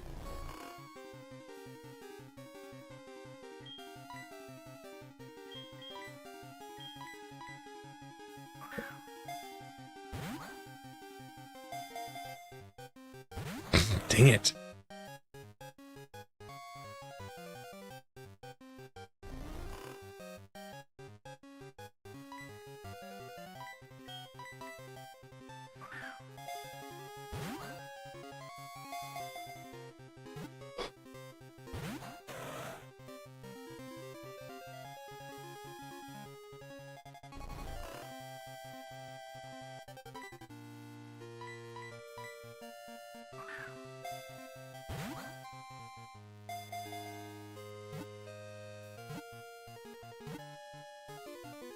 Fuck you!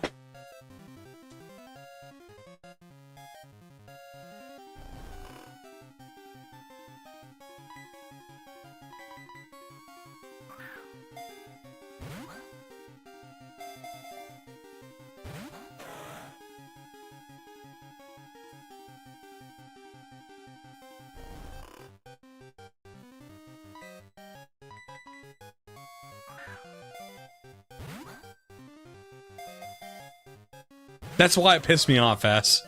Don't even do it. Just get out of the ball in the first jiggle. Don't do 3 jiggles and then you're done.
It's a 2% chance.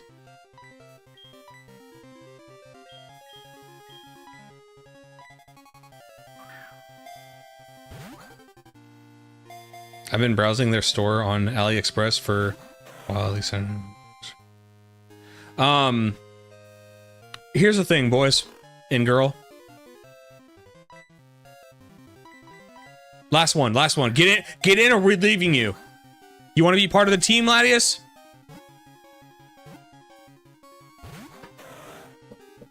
Check it out. We're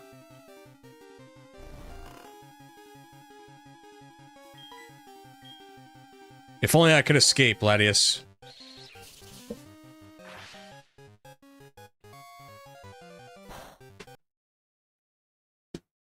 Wasting too much time. Next event.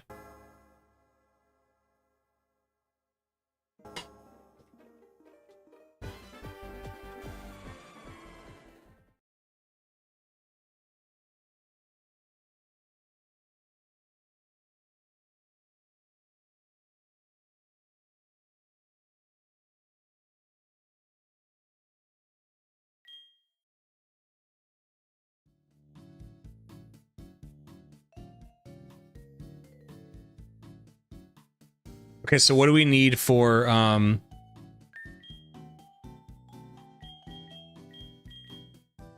this next event?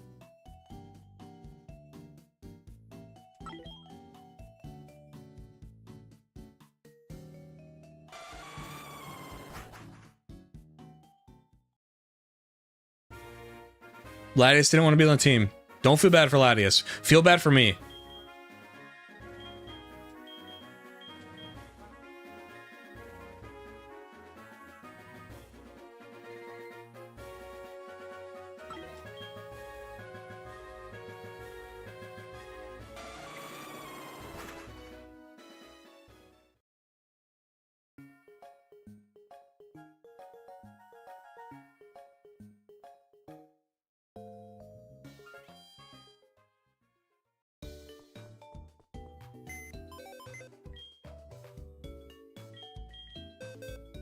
Ghosting her. All right, so here's the different colored Pichu.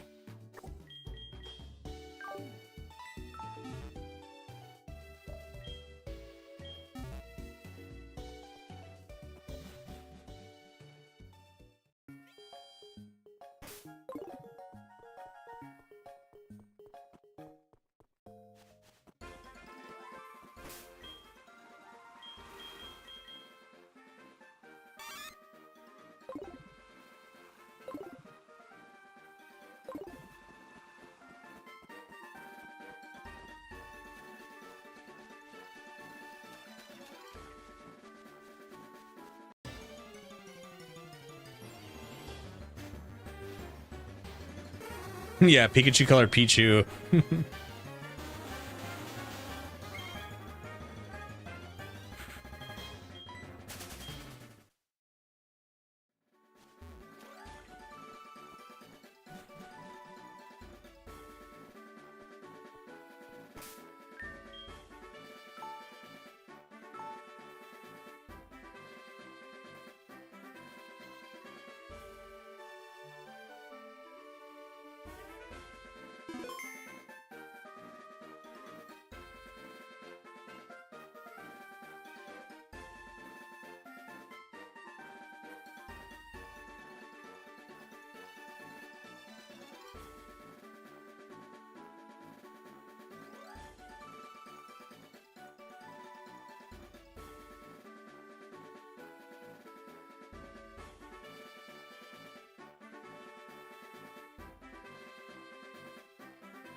Put it at the front of the party. It's weird because Cerebi is saying you use a special Celebi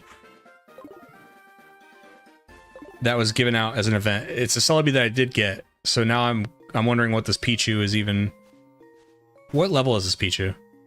30? Oh, dude, it's fine. I was like, well, what if it dies on the way there?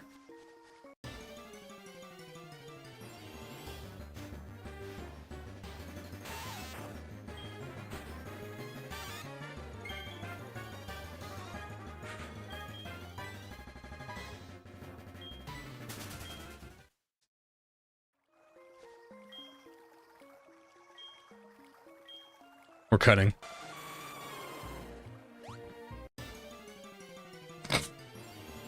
Literally what I was trying to avoid.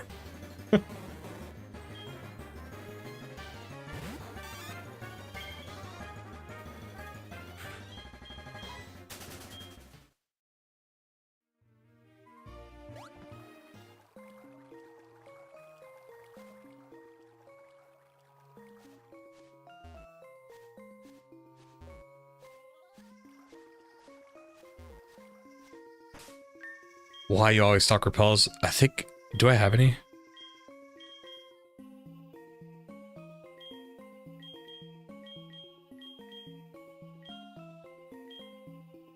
I guess I would have been here.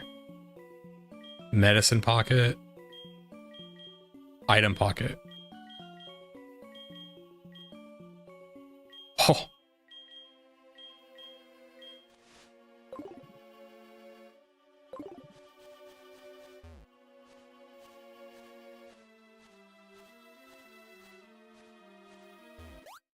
Holy shit!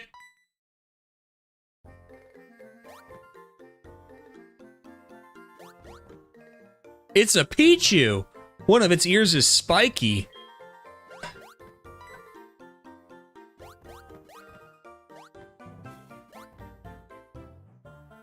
Okay. And see ya!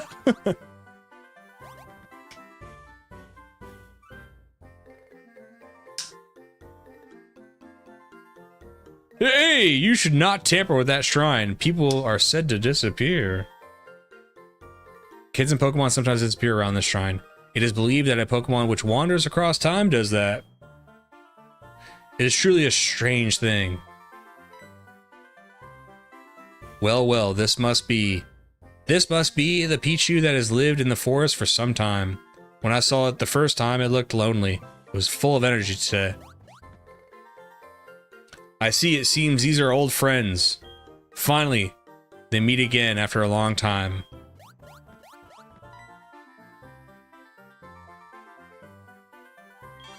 Okay.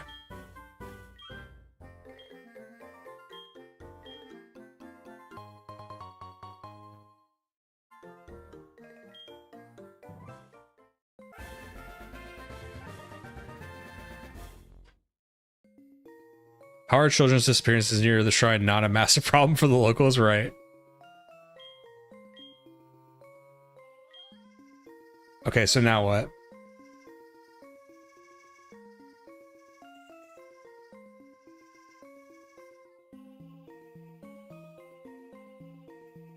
Oh, so now I bring the Celebi back here?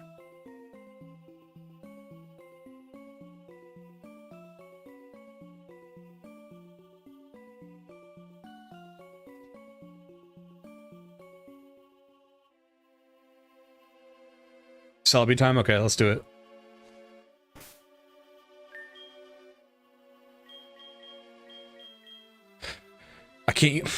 I hate how you can't fly out of the forest. That's going in the script.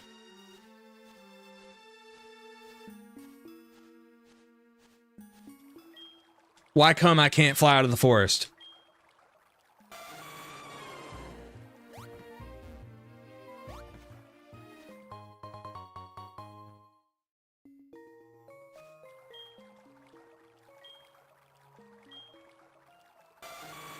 Check Pichu, I will.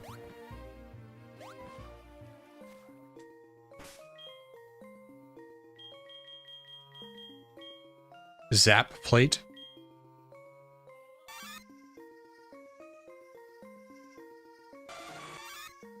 That's just... Well, you said Sprite, so... We'll see. Oh,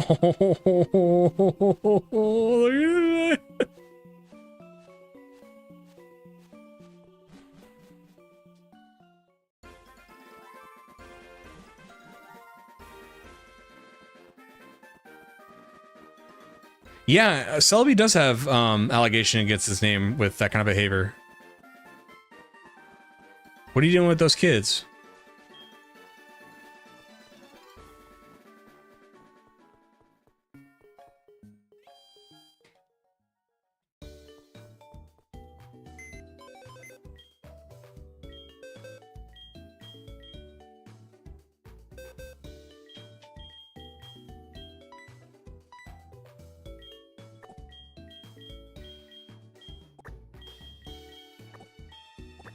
And it's unfortunate, but like you can't take the spiky-eared Pichu with you, which is like wild.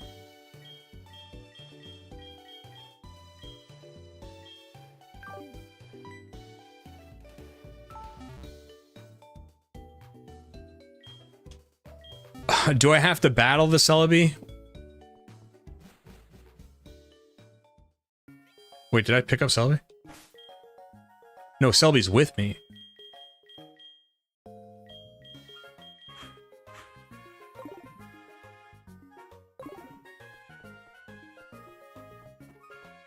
I'm in for a fight? Alright.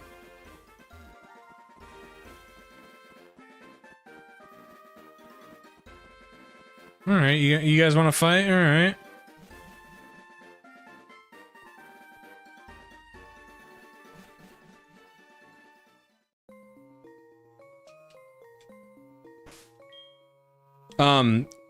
If you guys are in the Discord, can you, if you don't mind helping me, if you're bored or whatever, what are some extra things I can do in this game? There's Pokeathlon. What are some other things that are different from Gold and Silver that I can get footage of tomorrow for tomorrow's stream?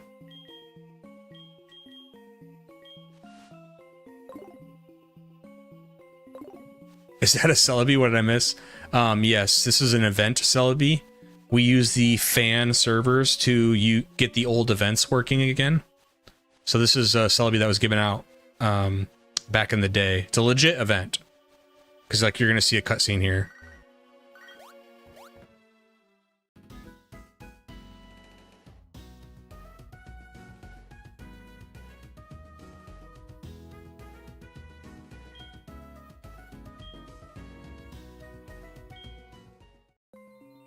Whoa!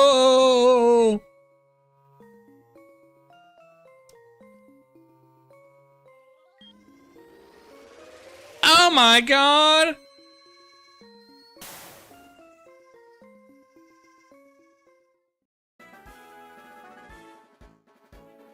Whoa.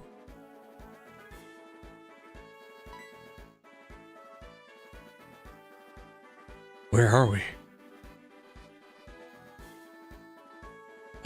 Ilex Forest has disappeared. That's not it. It's more like we have been transported somewhere else. Something is strange. I heard the radio mentioning the date from 3 years ago. Whoa. Is that what I'm looking at, Celebi? That explains it. Celebi must have caused all of this. My grandpa once told me that Celebi can travel through time using its mystical power called time travel. Celebi must have taken us back in time, literally. There's someone else here besides us. Let's go find out who.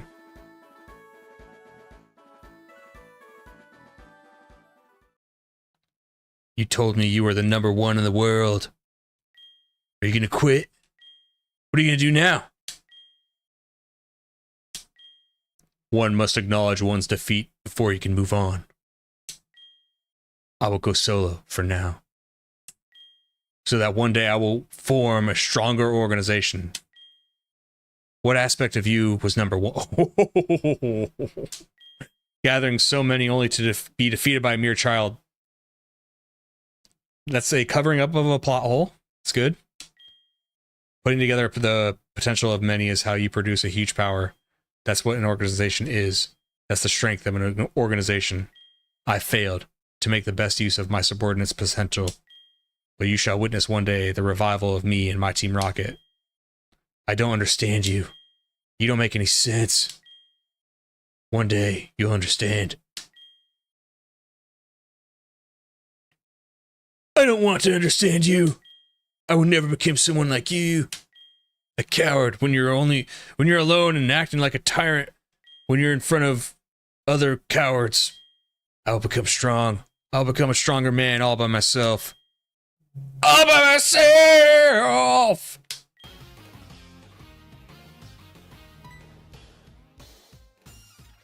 What are you staring at? Who does he think he is? That was unnecessary. But what were they talking about? The revival of Team Rocket. They say that Team Rocket was removed from the Kanto region by a child 3 years ago. So this really is 3 years ago.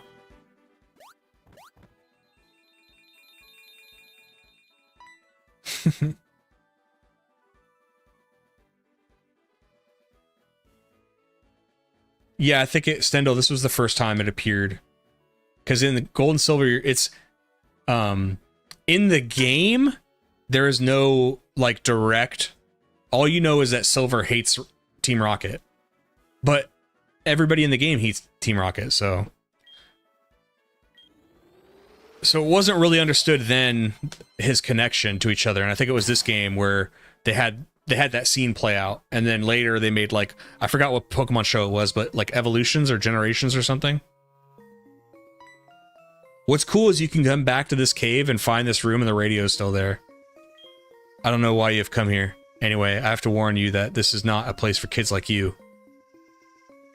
That's the guy we just met arguing with that boy. You have a certain look. It reminds me of the kid who stood in front of me 3 years ago. You have the same eyes.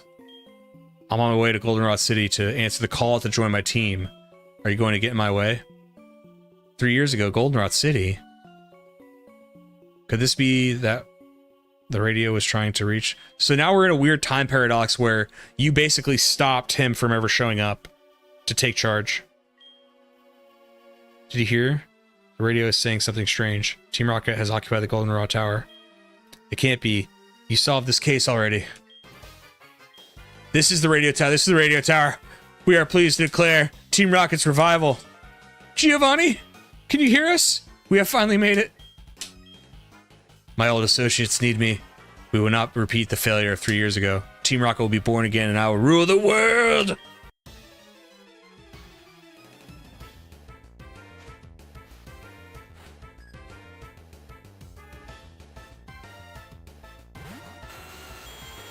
Well, it was Eon Kane. It was 3 years ago during the times of Red and Blue, so he wouldn't have known who you were yet.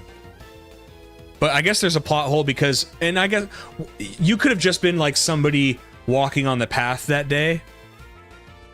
So that's why he might not remember you when he goes in. He's not from Newbark Town. So it would make sense that he wouldn't recognize your character from 3 years ago when he was just like on a path. Like if you imagine going and hiking in the forest and you cross like 5 people that day, and then 3 years later, one of them becomes like your manager or something. Like it would make sense that like you wouldn't immediately remember who that person was.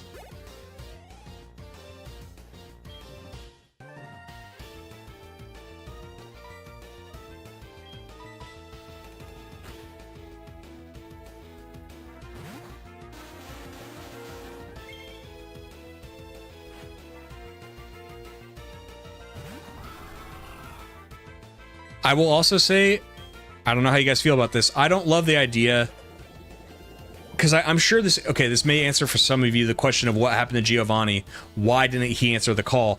I actually liked the reformed Giovanni theory. I think I come up with that myself, that he really did, just like after Kanto, he gave up and he's like, okay, this wasn't worth it. It didn't work. But he had remnants that were trying to revive everything. And the leader of Team Rocket in Gold, Silver, Heart Gold, Soul Silver, or Gold, Silver, let's say, was using Giovanni's like image to revive something, knowing he wouldn't come back, or not wanting to give power back to him, but he was just using the name and moniker to rally support for himself, but that he never intended for Giovanni to come back, and Giovanni didn't want to come back. So I know that's like a personal theory, because until this game you would wonder, okay, so why didn't he come back? And it's like, now you see that basically, due to some time travel, the main character stopped him from coming back and reclaiming his team. And also within this own explanation, he says, I'm going to start using the team's potential to make it even better, and we're going to come back, right? But did he do that? No, he hid in a cave for 3 years and let them do all the work. So he didn't even do what this theory says he did. Pegasus from Yu-Gi-Oh! Is better. Something like this actually happened where it was Smash Brothers player that I worked with and didn't know it was him. Yeah, that happened with my current roommate. I did a Halo 3 tournament, and I was 5 years older than him. I don't know. To this day don't remember him being there, but he says that's where he first met me. But totally understandable that Silver wouldn't recognize the main character prior to knowing who she was, because in this character I chose a girl.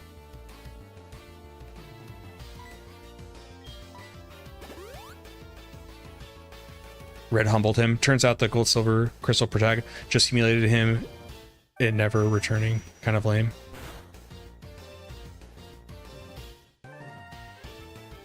What I said or what the game says?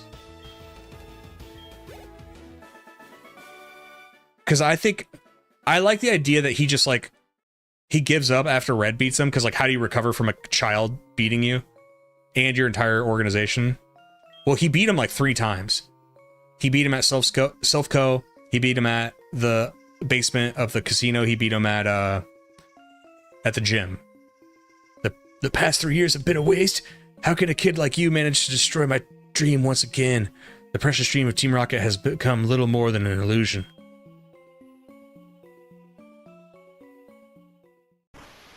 Hey, where has Giovanni gone? I wonder if he is listening to our broadcast. They keep calling for their boss. I feel sorry they don't know he's not coming. After this, you will defeat them. Wait a second. You're still here. Then who will defeat Team Rocket? Whoa! Not again. I've had enough. Please let me go back to my time. The game's version is lame. Yeah. So okay. I like that we get anything that kind of shows some backstory with Silver and his dad.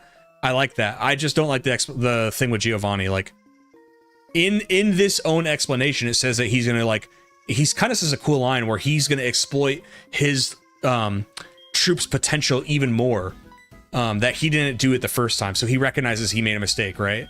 But then he just goes and hides in a cave. That okay. So it was almost like he didn't have faith in himself. Or maybe that was the lesson, that in order to get my group's true potential to rise to the occasion, they need to do this on their own. And then I'll come in and take the glory for myself. It was also bizarre, but now that we are safely back to our time and Team Rocket's terrible design fell through, we can say all is well and ends well, right? You never cease to inspire great adventures. It sure was exhausting. I better get going.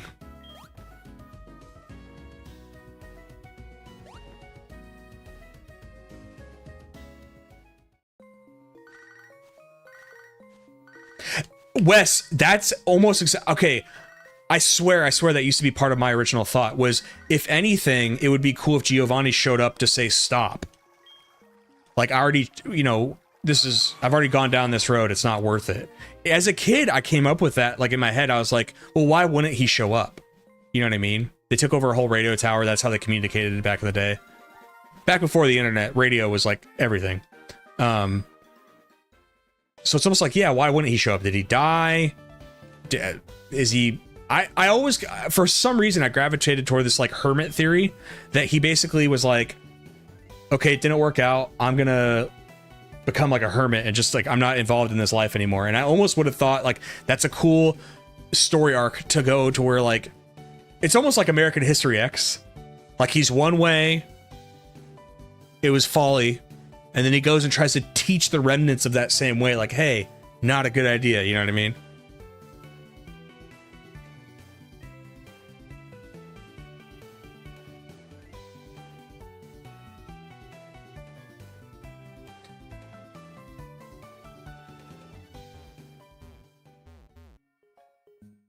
You know what's funny about your comment, IC?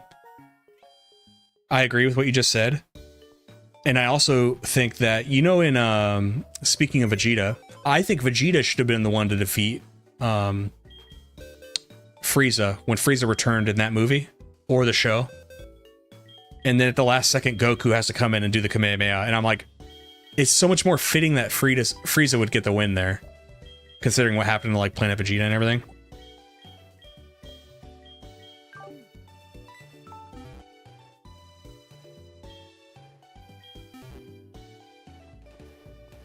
Okay, so how does a Arceus event work?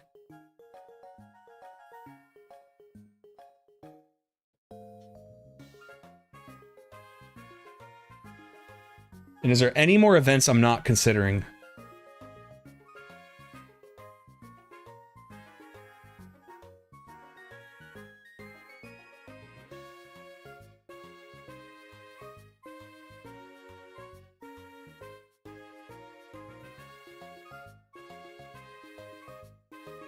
That's funny, Eon. I think Vegeta should have gotten at least one solo win post-Android Saga, correct.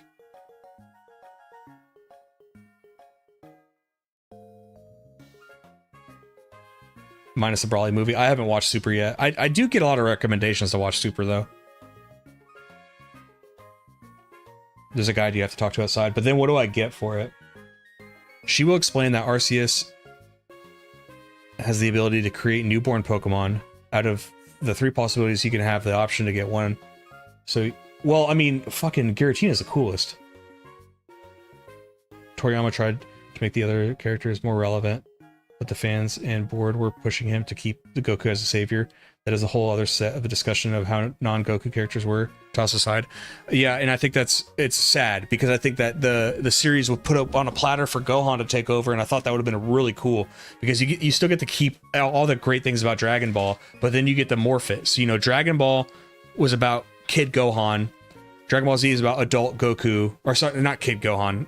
Goku. Kid Goku, then adult Goku, but then he passes the torch to Gohan, who I thought they were setting up the whole time to be the guy who takes the mantle. And that would have been so interesting, because Gohan is the reluctant warrior, whereas Goku, like, is excited for the fight. I like the idea of, like, changing the tone like that, because you got plenty of Goku. You got plenty of Goku for an entire series. I mean, you're gonna play Platinum, and you played Diamond, you're missing one. You know what? That's such a... You made such a great argument. We're gonna get Palkia. Is it Palkia or Palkia?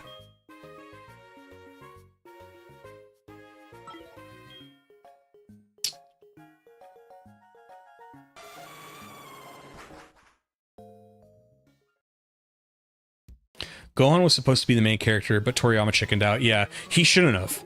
He should have stuck to his guns. I don't know if it's true, but because I saw it on a YouTube short, which, you know, we could... Everything on you see on the internet is true. On the YouTube short, it said that Toriyama had a buddy who said that he didn't like Android 18 and 19. So then Toriyama was like, oh no, he doesn't like it. So then he made 17 or 16 and 17, or 17 and 18. His buddy still said he didn't like it. So he made 16. And then that Cell was always supposed to have one form. But that his buddy kept giving him shit. So then he made all these different forms of Cell.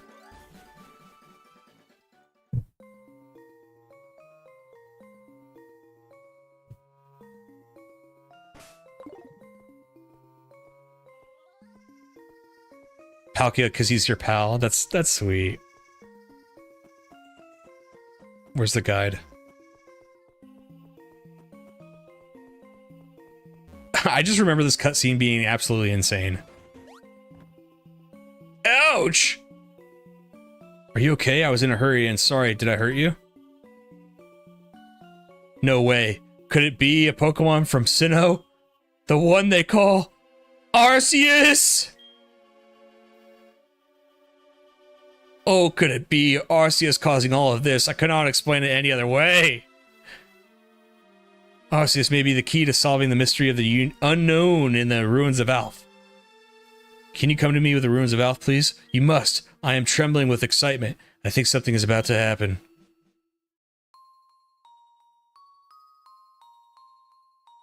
Cell is goated. Cell's sick, dude. My buddy had a great theory about Cell the other night when we were hanging out, and he was talking about how, you know how Cell has like everybody's DNA kind of wrapped up in him? You know, Cell sees himself as perfect and literally, but the Cell's downfall, Cell could have killed everybody pretty immediately, but he also has a little bit of the flaws from all these different characters like Goku and Vegeta, who if earlier when Vegeta let Cell's second form take 18, that was him being all cocky and braggadocious, right? Because he wanted to fight that last form. Well, Cell had the same thing during the Cell games when he just kept fighting each fighter like kind of one by one and like taking his time and playing with his food. Cell's downfall was his Vegeta cells. Thanks, Vegeta, yes. Vegeta's horrible DNA for letting enemies power up. Right. So I never thought of it that way. And my friend was like, that, you know, he's like, this beautiful thing with that. And I was like, you're right. Because I only ever took, oh my God, he gets all these perfect things from all these different amazing fighters. And I never took into account some slippage, you know, of the negative side. Bless the Saiyan Prince, yes. What is this? There's something eerie that is making my legs shiver. I can't stop them.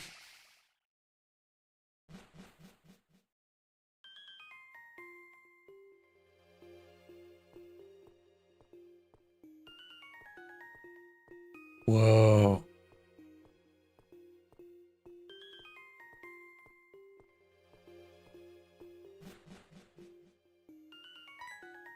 Holy shit. Where are we? Well, hello. It's so freezing, isn't it?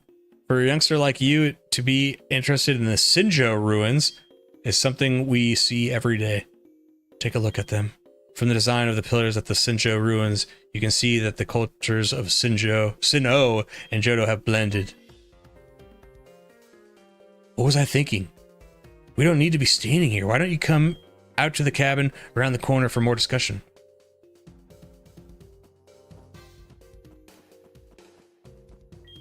By the way, we happen to have a person at the cabin. Any trainer should know who she is. The famous trainer from Sinnoh. She's traveling around to study myths and ancient ruins. Isn't that something?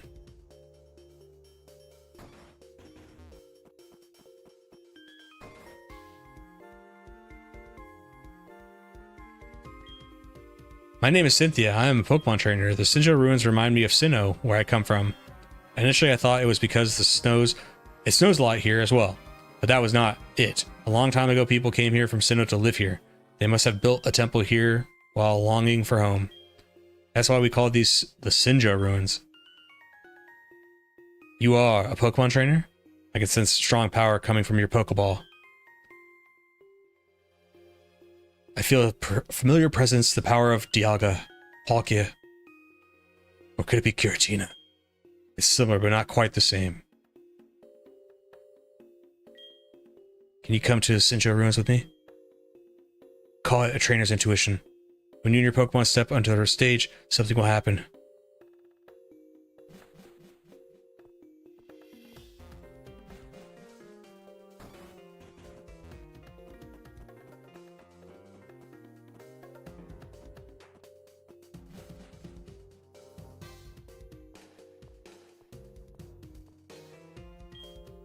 This is the Mystery stage, the mythical stage built to show respect to Arceus. It is said that people used to celebrate its magnificent might with the music and dance.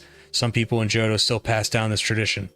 The Mystery stage allows a single Arceus and nothing else to get on stage. A single Arceus, as if there's more than one? If you wish to go up there, you have to deposit your Pokemon in the PC box at the cabin. Fucking stupid. Should have told me that back then.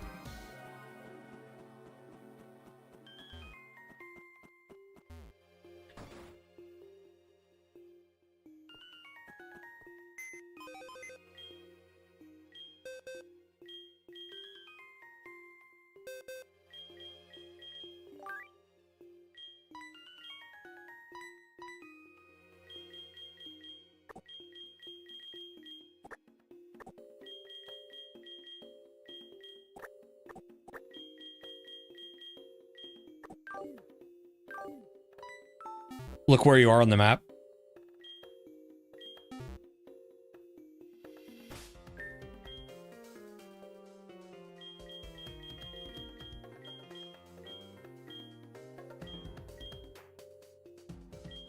Where's my... Did I never get a town map?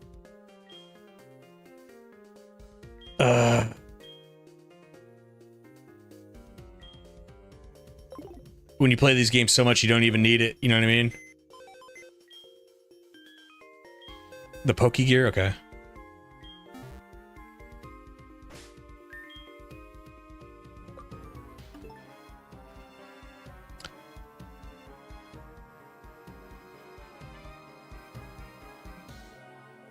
Crazy.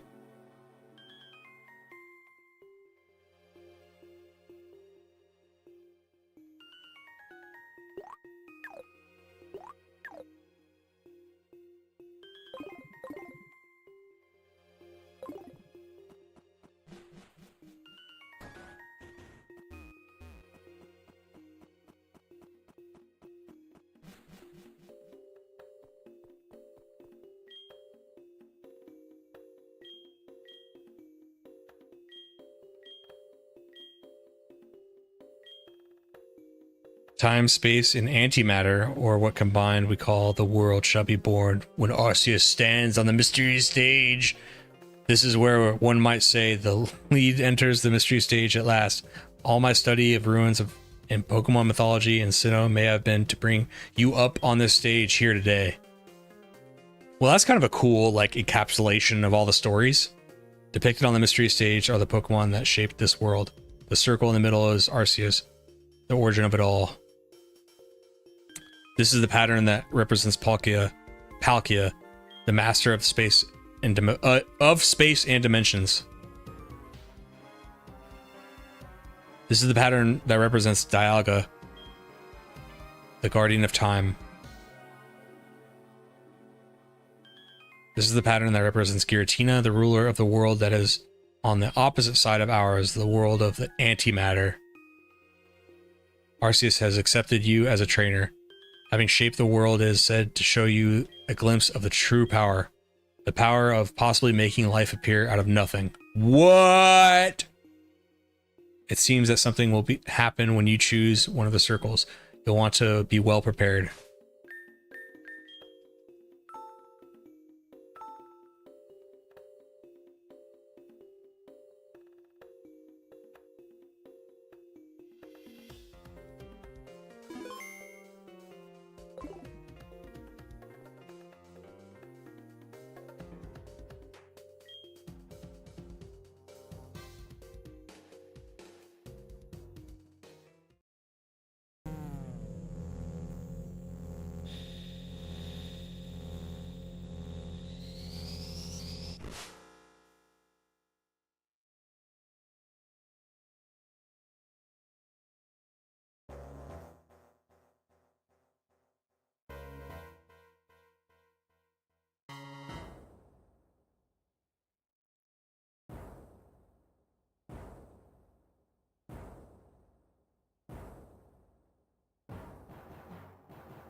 They are stock images, yeah.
The mysterious round object took the shape of a Pokemon.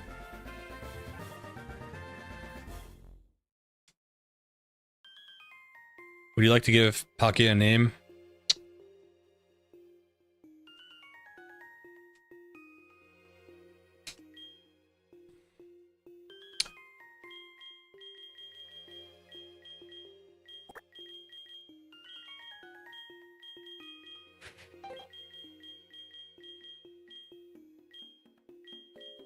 Full support next month.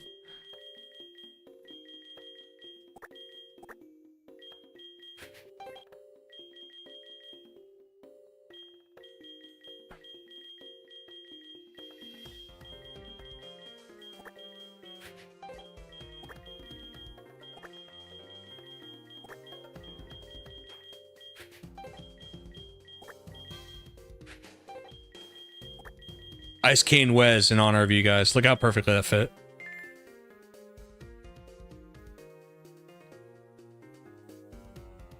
The Shining Sphere, could it be an egg?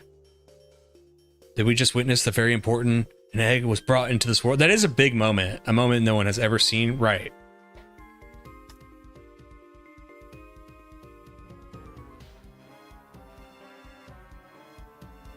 An egg is cradle of every beginning. This planet itself is an egg in a sense. Life that comes from an egg will come to an end in due course, to begin anew. That may be what Arceus wanted to show us.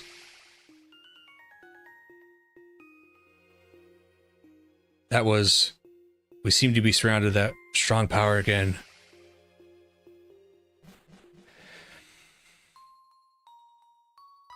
Mega Houndoom not being Cerberus was a fumble. Are you alright? You disappeared right in front of me. I was so surprised. I see the power of Arceus and Unknown affected each other to create a huge energy which sent you to the Sinnoh ruins. Unknown, the ruins of Alph, and Arceus, the mystery deepens. It has been made even more inquisitive. I will one day solve the mysteries.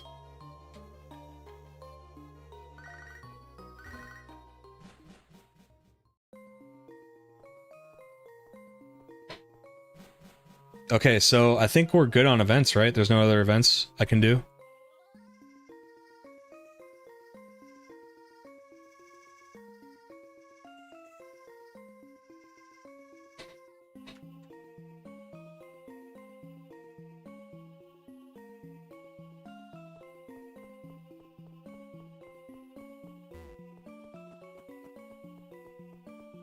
Yeah, I don't think I can do any other thing.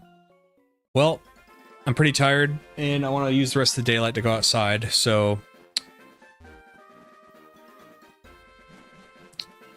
Did you do the unique radios in Ruins of Alph? No, I haven't.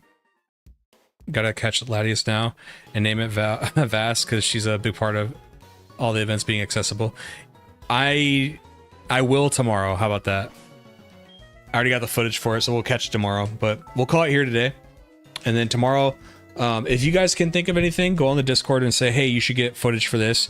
I just need to help remember, like, thinking of things that were in the original, or weren't in the original that were added in Heart Gold Soul Silver. Because this video I'm doing is going to be, it's going to be like the Fire Red Leaf Green video. It's going to be showing, like, what it added, what it changed. It's not going to be a ground-up explanation of, like, you know, like every gym leader and everything. I'll talk about the differences in gym leader, but you guys get the idea.